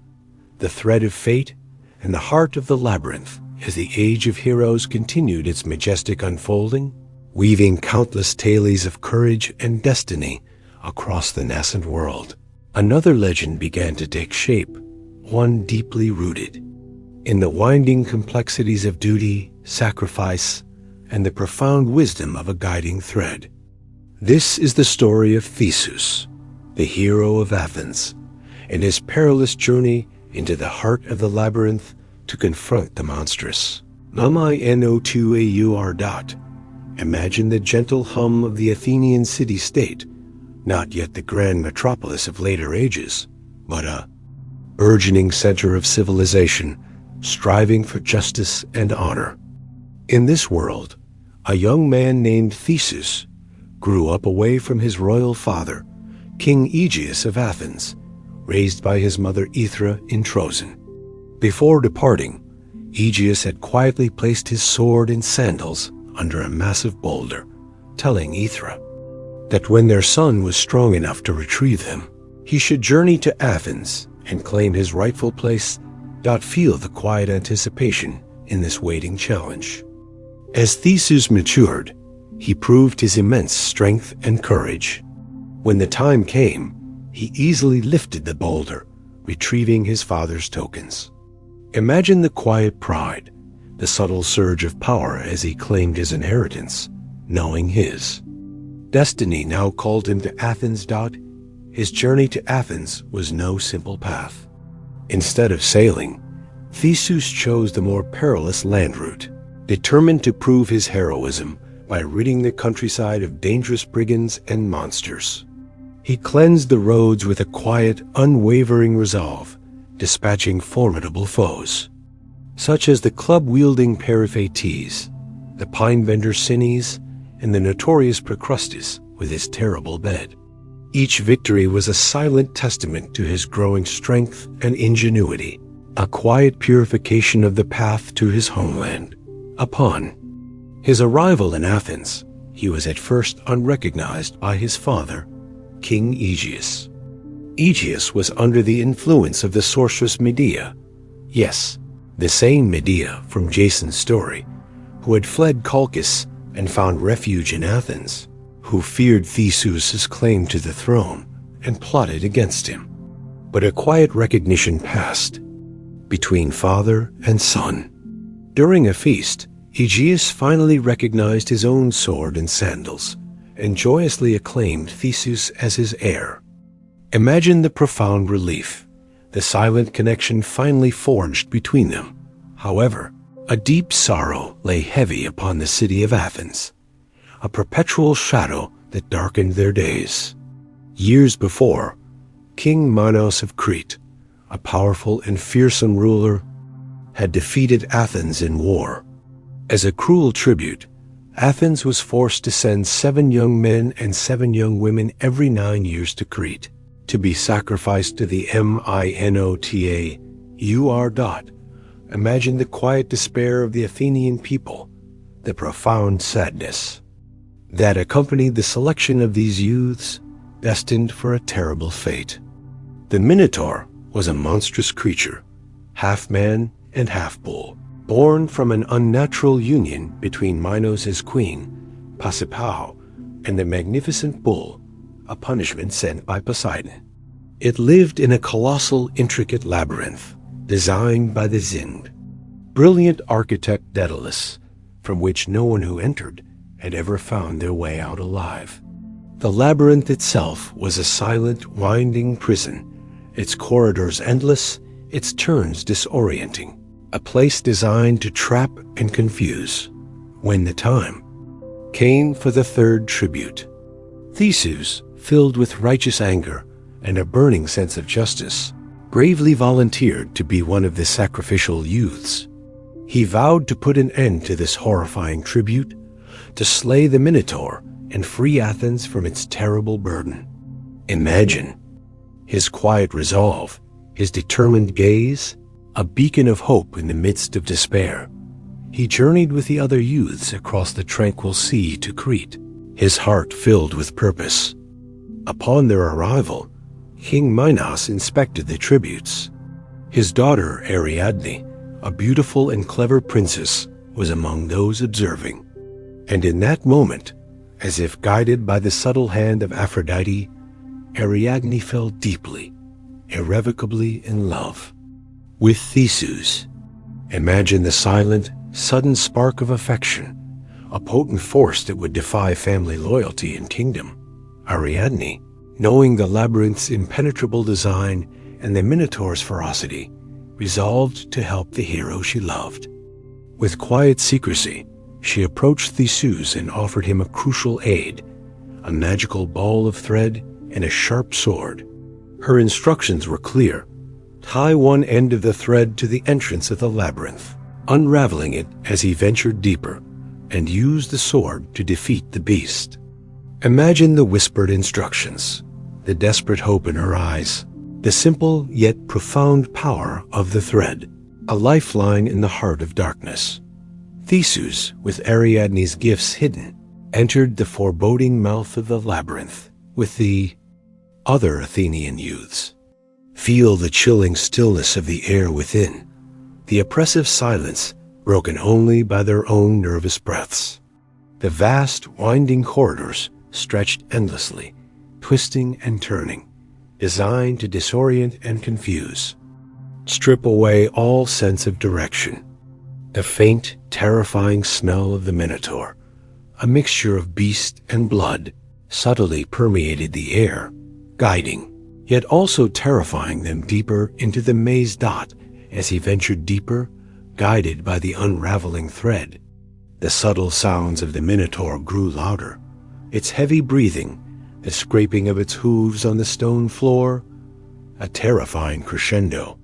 Finally, in the deepest, most central chamber of the labyrinth, Theseus confronted the monster. Imagine the profound silence of that moment before the clash, the beast's menacing presence filling the oppressive space. The Minotaur was a formidable foe, a creature of immense strength and primal rage. But Theseus, with his heroic strength and cunning, engaged the beast in a silent, desperate struggle. He fought not with brute force alone, but with the wisdom of a trained hero, carefully avoiding its charging horns, sidestepping its crushing blows. And then, at the opportune moment, with the sharp sword gifted by Ariadne, he delivered the fatal blow, slaying the monstrous Minotaur. Imagine the profound stillness that followed, the echoing silence as the beast fell, its breath exhaling. One last, deep sigh with the Minotaur defeated. The profound silence of the labyrinth was now one of relief. Theseus, guided by Ariadne's thread, retraced his steps, leading the other Athenian youths out of the confounding maze. Feel the profound sense of liberation as they emerged into the open air, blinking in the light of the sun, free from the law. Dark, winding prison. They quickly made their escape from Crete, taking Ariadne with them. However, a tragic oversight, born from the joy and haste of their liberation, was about to cast a long shadow over their triumph. Before embarking for Crete, Theseus had promised his father, King Aegeus, that if he succeeded, he would change the ship's black sails, which signified mourning, to white sails, signifying victory, and his safe return as Theseus' ship approached the Athenian coast. His heart filled with triumph and a quiet longing for his father, he forgot, in his exhilaration, to change the sails. Imagine the ship sailing silently towards the shore, its dark sails flapping gently in the breeze, a stark contrast against the bright sky. King Aegeus, waiting anxiously on a cliff overlooking the sea, saw the black sails. His heart filled with despair and believing his beloved son had perished, could not bear the grief. In his profound sorrow, he cast himself into the sea below, finding his silent, watery demise. And to this day, that body of water bears his name, the Aegean Sea, a silent, beautiful monument to a father's love and a hero's tragic oversight. Theseus eventually returned to Athens, a triumphant hero, yet burdened by the profound sorrow of his father's death. He took his rightful place as king, becoming a wise and just ruler, forever remembered for his courage in the labyrinth. His story, like that of Perseus and Jason, highlights the intricate dance between destiny and choice, between divine aid and human action, and the subtle, often poignant interplay of triumph and tragedy that defined the age of heroes. The quiet lapping of the Aegean waves, the silent echoes of the labyrinth's intricate turns, and the enduring whisper of Ariadne's thread now accompany us as we drift, listening to the timeless lessons of courage and the profound weight of consequence. Chapter 13.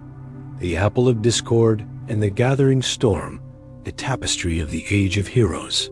Already rich with the quiet valor of figures like Perseus, Jason, and Theseus, now began to gather threads of immense tragedy and epic conflict, leading to the grandest, most profound war the mortal world had ever known.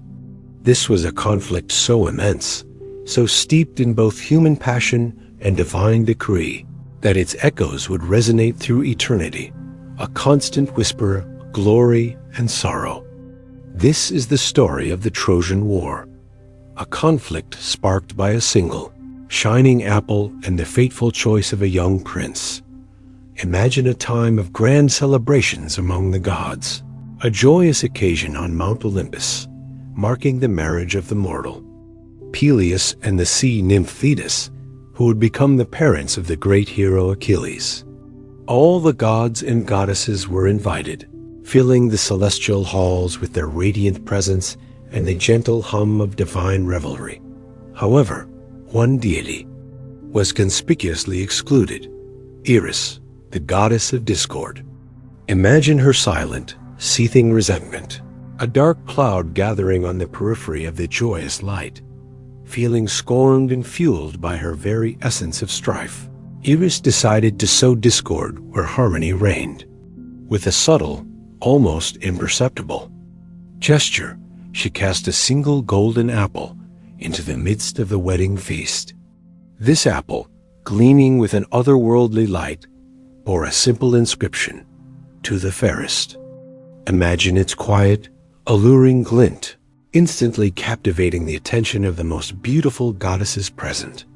Immediately, 3 majestic goddesses laid claim to the apple, their serene beauty momentarily overshadowed by a quiet yet intense rivalry. There was Hera, the regal queen of the gods, majestic and proud. Then Athena, the wise and formidable goddess of strategy and war, her gaze sharp and intelligent. And finally, Aphrodite, the radiant goddess of love and beauty, whose very presence exuded charm. Each believed herself to be the fairest, and the dispute grew, threatening to shatter the divine harmony of the feast. Zeus, the wise king of the gods, knew that any decision he made would incur the wrath of 2 powerful goddesses. And so, with a calm, deliberate gesture, he chose a mortal to act as judge, a young man renowned for his beauty and discerning eye. This was Paris, a prince of Troy, living as a shepherd on Mount Ida, far from the royal court. Imagine the quiet weight of this responsibility falling upon the young, unsuspecting prince. The 3 goddesses appeared before Paris, each offering him a magnificent bribe in exchange for his judgment. Hera promised him power and a vast kingdom, the greatest empire in the world. Athena offered him wisdom and glory in battle, assuring him victory in all his endeavors. And Aphrodite, with a soft, seductive whisper, offered him the love of the most beautiful woman in the world. Helen of Sparta. Imagine the profound struggle within Paris's heart, the silent allure of each promise. He was a mortal susceptible to the passions and desires that swayed human hearts. And in the end, swayed by the intoxicating promise of love, he chose Aphrodite. He awarded her the golden apple, sealing his own fate, and in doing so, unknowingly ignited the spark of a colossal war. Feel the subtle tremor of that choice, a ripple that would grow into a tidal wave of conflict. Aphrodite, true to her word, guided Paris to Sparta, the kingdom of King Menelaus. There, Paris met Helen, a queen of Sparta, renowned throughout the world as the most beautiful woman who ever lived, a daughter of Zeus himself. Whether Helen was truly abducted, or whether she willingly eloped with Paris, captivated by Aphrodite's enchantment or by Paris's own charm, remains a subject of ancient debate. But regardless, the outcome was the same. Helen left her husband, Menelaus, and sailed with Paris back to Troy. Imagine the quiet departure, the clandestine escape, already sowing the seeds of bitter resentment. When Menelaus, the king of Sparta, returned to find his queen gone, his rage was immense, a quiet fury that resonated through the halls of his kingdom. He appealed to his brother, Agamemnon, a powerful king of Mycenae and the most formidable ruler among the Achaean Greek kings. Agamemnon, bound by oaths and eager for glory, agreed to unite the various Greek kingdoms to reclaim Helen and punish Troy for this profound affront. Imagine the silent ripple effect across the diverse lands of Greece as messengers carried the call to war. Heroes, chieftains, and kings, bound by an ancient oath they had sworn to protect Helen's marriage, began to gather their armies. It was a mobilization on an unprecedented scale, a quiet stirring of immense military might. Among them came the greatest warriors and strategists of the Age of Heroes. there was Odysseus, the cunning and resourceful king of Ithaca, known for his wisdom and eloquence. He was reluctant to go, knowing the long and arduous journey that lay ahead, but was eventually persuaded. His quiet intelligence an indispensable asset. The mighty Achilles, the greatest warrior of his generation, almost invulnerable, whose fate was tied to a glorious but short life. He was called to war, his immense strength and fiery spirit a devastating force on the battlefield. Feel the quiet power emanating from him, a silent promise of unparalleled prowess. The wise Nestor, the ancient king of Pylos, whose counsel was as deep and resonant as the oldest oaks. His wisdom would guide the younger, more impetuous heroes. Great Ajax, a warrior of immense size and strength, second only to Achilles in battle, whose presence was a formidable shield for the Greek forces. And many more, each a legendary figure in his own right, now gathered under the banner of Agamemnon, ready to sail across the Aegean Sea to the formidable city of Troy. Imagine the sheer scale of the assembled fleet, thousands of ships gathering, their sails gently unfurling in the quiet breeze, their hulls cutting silently through the waves. The journey to Troy was not without its own challenges, delays, and further divine interference. At Aulis, the Greek fleet was becalmed, unable to sail, due to the wrath of Artemis, the goddess of the hunt. Agamemnon had offended her, and to appease her, he was forced to make a terrible sacrifice, his own daughter, Iphigenia. Imagine the profound sorrow of that moment, the quiet horror of a father's choice, a chilling foreshadowing of the immense sacrifices this war would demand. Finally, with the winds now favorable, the mighty Greek fleet set sail for Troy, a city famed for its impenetrable walls and its proud, unyielding people. The divine hands that had set this conflict in motion continued their intricate involvement, subtly influencing events on both sides. Some gods, like Hera and Athena, favored the Greeks, their ancient grudges against Paris and Troy fueling their support. Others, like Aphrodite and Ares, openly sided with the Trojans, their loyalties bound by promises and affinities. The stage was now set for the most legendary conflict of the ancient world.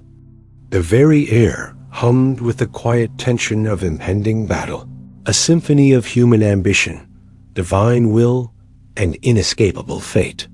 The fate of kings, heroes, and entire civilizations now hung in the balance, a silent testament to the power of a single golden apple and the profound choices made by gods and mortals alike. We are drifting now, with the silent fleets, towards the distant shores of Troy, ready for the whispers of a war that would redefine heroism and tragedy. Chapter 14.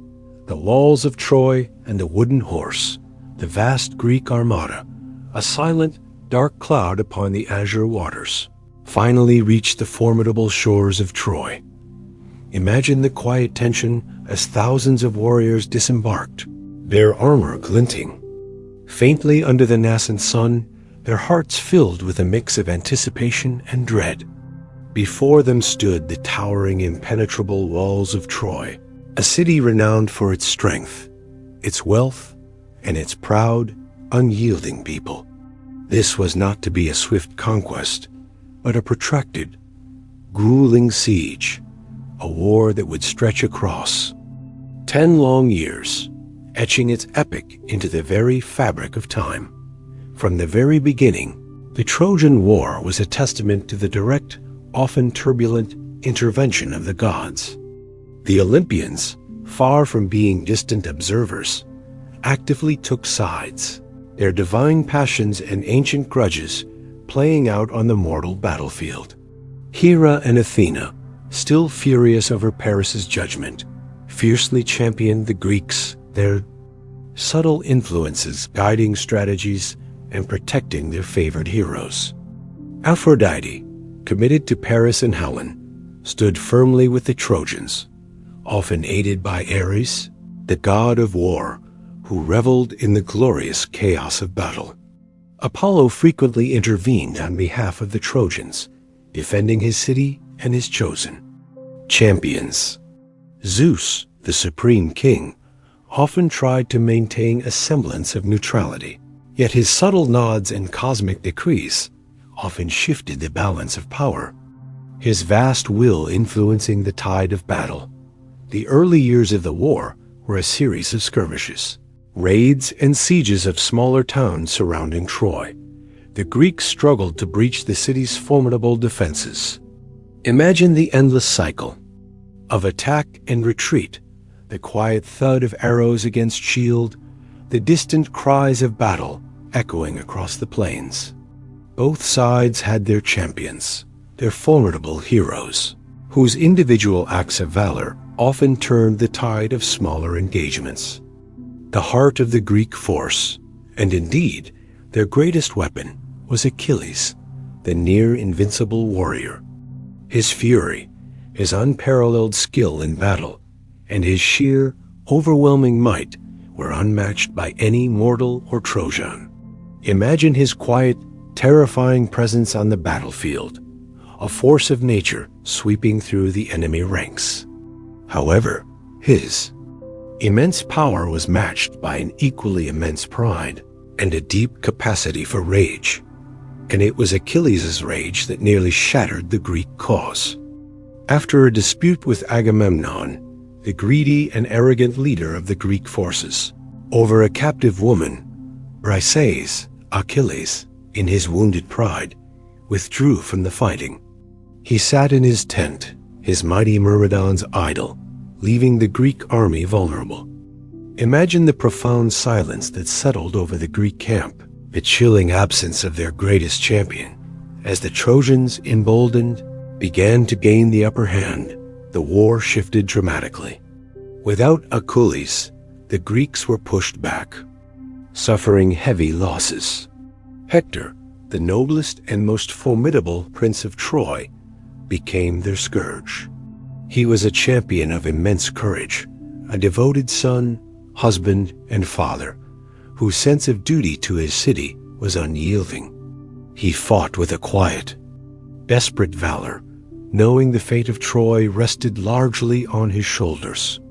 Imagine his determined gaze, his unwavering stance against the encroaching Greek hordes, a silent bulwark against inevitable doom. As the Trojans pressed their advantage, even pushing towards the Greek ships, the great warrior Ajax and the wise Odysseus fought valiantly to hold the line. But the situation grew desperate. It was then that Patroclus, Achilles' beloved companion and dearest friend, pleaded with Achilles to return to battle. When Achilles refused, Patroclus donned Achilles' armor, hoping to inspire fear in the Trojans and rally the faltering Greeks. Imagine the sudden surge of hope among the Greeks as Patroclus, disguised in Achilles' gleaming armor, entered the fray. He fought with incredible ferocity, pushing the Trojans back, but his triumph was tragically short-lived. In a desperate, bloody encounter, Hector, believing he was facing Achilles himself, confronted Patroclus and, with the aid of Apollo, ultimately slew him. Feel the profound sorrow, the quiet shock that rippled through both armies as Patroclus fell, his life extinguished in a single devastating blow. The death of Patroclus shattered Achilles' defiant withdrawal. His rage, once directed at Agamemnon, now turned into an all-consuming, terrifying grief and an unquenchable thirst for vengeance against Hector. Imagine the chilling transformation, the quiet ferocity that radiated from Achilles as he rejoined the battle. Hephaestus, the divine smith, at Theseus' request, forged him new, magnificent armor, gleaming with impossible light, a silent testament to his renewed, terrible purpose. Achilles returned to battle like a force of nature, driven by sorrow and vengeful fury. He decimated the Trojan ranks, seeking only Hector.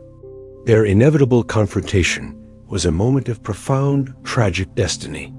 Hector, though knowing his fate was sealed, bravely faced Achilles outside the sea-end gates of Troy. Imagine the profound stillness that fell over the battlefield as these two greatest warriors faced each other, their duel a silent ballet of death and destiny. Achilles, fueled by grief and divine power, ultimately defeated and slew Hector, dragging his body ignominiously behind his chariot. It was a chilling act, a brutal display of vengeance that foreshadowed Achilles' own eventual, quiet demise. Even after Hector's death, the siege continued. The war dragged on, marked by the deaths of other great heroes on both sides. The walls of Troy, however, remained impregnable. The city seemed destined to resist forever. But the cunning mind of Odysseus, blessed by Athena's wisdom, conceived of a plan so ingenious, so deceptive, that it would finally break the impasse. Imagine the subtle whisper of his idea, carefully laid before the weary Greek commanders. Plan was to construct a colossal wooden horse. It would be hollow, capable of concealing a select group of elite Greek warriors within its vast wooden belly.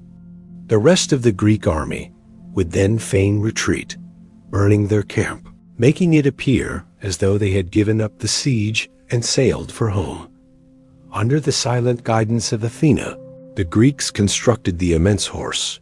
Imagine the quiet effort, the meticulous craftsmanship as the mighty structure took shape. Inside its vast, dark confines, Odysseus, Achilles' son Neoptolemus, and other chosen warriors silently squeezed themselves. The remaining Greeks sailed just out of sight, leaving the giant horse as a supposed offering to Athena, or as a gift for the Trojans. They also left behind a solitary Greek, Sinon, whose cunning lie would seal Troy's fate. Sinon convinced the Trojans that the horse was an offering to Athena to ensure a safe voyage home, and that it was so large so that the Trojans would not take it into their city, thus denying them Athena's favor. Imagine the quiet, insidious persuasion in his voice, weaving a tale of deceit. The Trojans, weary of war, believing their enemies had finally departed, and despite the dire warnings from figures like the prophetess Cassandra, cursed to foresee the future but never be believed, and Laocoon, who was silenced by sea serpents sent by Poseidon, celebrated their perceived victory. In their euphoria, they breached their own walls to bring the colossal wooden horse into their city. Imagine the quiet, triumphant effort as they pulled the immense structure through their gates, unknowingly inviting their own destruction.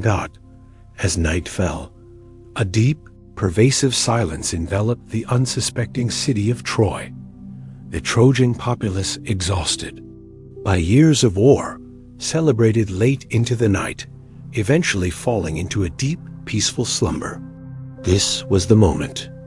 Under the shroud of darkness, the elite Greek warriors silently emerged from the belly of the wooden horse. Imagine their quiet descent, their footsteps barely disturbing the silent streets. They opened the city gates, and the waiting Greek army, having silently returned from their feigned retreat, poured into the unsuspecting city. The fall of Troy was swift and brutal. The city, once impregnable, was now open, its defenses breached from within. Fire consumed its magnificent structures, the quiet flames licking at ancient stone. Its proud people were slaughtered or enslaved. The war that began with a beautiful woman and a golden apple ended in a cataclysm of fire, blood, and profound sorrow. The silence that followed the destruction of Troy was immense, a chilling testament to the cost of human ambition and divine interference. The great city lay in ruins, a silent monument to the devastating power of conflict. For the Greeks, it was a victory, but one bought at an immense price, foreshadowing years of hardship, for many of the returning heroes. Their journey home would be as perilous, if not more so, than the war itself, a testament to the gods' continued, often vengeful, involvement in mortal affairs. We are now drifting through the lingering smoke and the profound silence of a fallen city towards the scattered destinies of the victorious, yet weary, heroes, particularly one who faced an odyssey of unparalleled challenge. Chapter 15. The long road home and the echoes of eternity. The silence that settled over the smoking ruins of Troy was profound, a chilling monument to the immense cost of human pride and divine intervention. The great city, once a bastion of strength and beauty, now lay in ashes, its people scattered, its destiny irrevocably altered. For the victorious Greeks, the joy of triumph was quickly tempered by the realization that their arduous journey was far from over. The wrath of the gods, appeased in one aspect, often flared anew in others, and the long, perilous road home would prove to be as challenging, if not more so, than the Trojan War itself. Imagine the quiet fragmentation of the mighty Greek fleet, once a united force, now dispersing across the vast, indifferent sea. Each hero, each king, faced a unique and often treacherous return, their fates woven by the capricious will of the gods and the consequences of their actions during the war. Some, like Agamemnon, the proud commander-in-chief, met a tragic end, falling victim to treachery within his own home, a chilling testament to the enduring curse that often followed those who wielded immense power. Others, like Ajax the Lesser, suffered divine retribution for their impious acts during the sack of Troy, perishing in the churning waves, consumed by the fury of Poseidon. The returning heroes were no longer the simple warriors who had sailed for Troy. They were weary, scarred, and often haunted by the specters of war and loss. But of all the returns, none was as legendary, as challenging, or as profoundly illustrative of the human spirit's enduring resilience as the Odyssey of Odysseus. He, the cunning king of Ithaca, who had conceived the ingenious wooden horse, was fated to wander the seas for 10 long years after the fall of Troy, a period as long as the war itself. His journey was a relentless test of his wits, his strength, and his unwavering desire to return to his beloved home and family. Imagine him now, tossed on the turbulent waves, his ship battered by storms sent by an enraged Poseidon, whose son, the Cyclops Polyphemus, Odysseus had blinded. Feel the relentless spray of the ocean, the endless rocking of the ship, the profound sense of being utterly at the mercy of the elements and the whims of the gods. He faced countless perils, each a silent, terrifying test of his ingenuity. He navigated past the seductive yet deadly songs of the sirens, beautiful creatures whose melodies lured sailors to their doom. Imagine the quiet, hypnotic beauty of their voices, a profound temptation that only Odysseus, lashed to his mast, could withstand.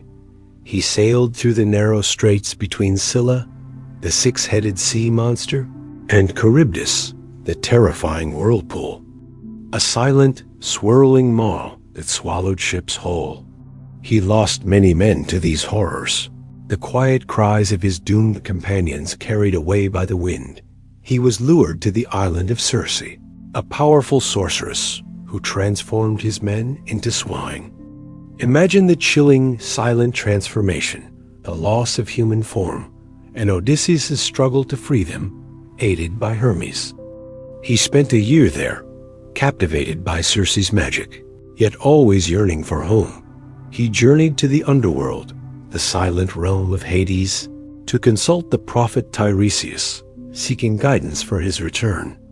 Imagine the profound darkness, the quiet whispers of the restless dead, as Odysseus sought wisdom from the shades of the past.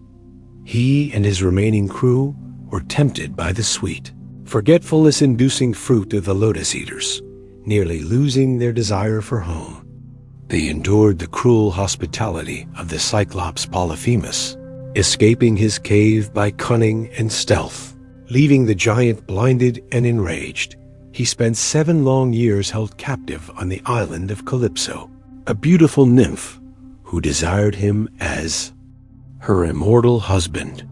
Imagine the quiet yearning in his heart, his gaze fixed on the endless sea, always dreaming of Ithaca, even amidst immortal comforts. It was only through the intervention of Athena, his steadfast divine patron, who tirelessly pleaded his case to Zeus, that he was finally allowed to leave. Upon his eventual return to Ithaca, after 2 decades away, Odysseus found his kingdom overrun by insolent suitors, who presumed him dead and sought to marry his loyal wife, Penelope, and claim his throne. His home, once a sanctuary, was now filled with discord and disrespect. Imagine his quiet, careful return, disguised as a beggar, testing the loyalty of his household. His reunion with his aged dog, Argos, and his faithful swineherd, Eumaeus, were moments of profound, quiet emotion.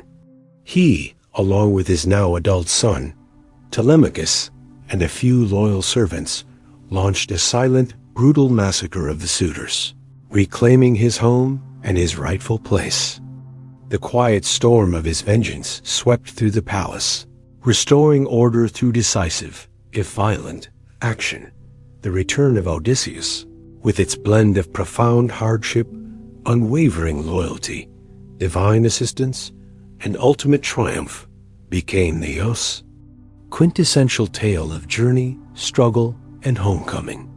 It brought a quiet closure to the age of heroes, a final, poignant note in the grand symphony of ancient legends.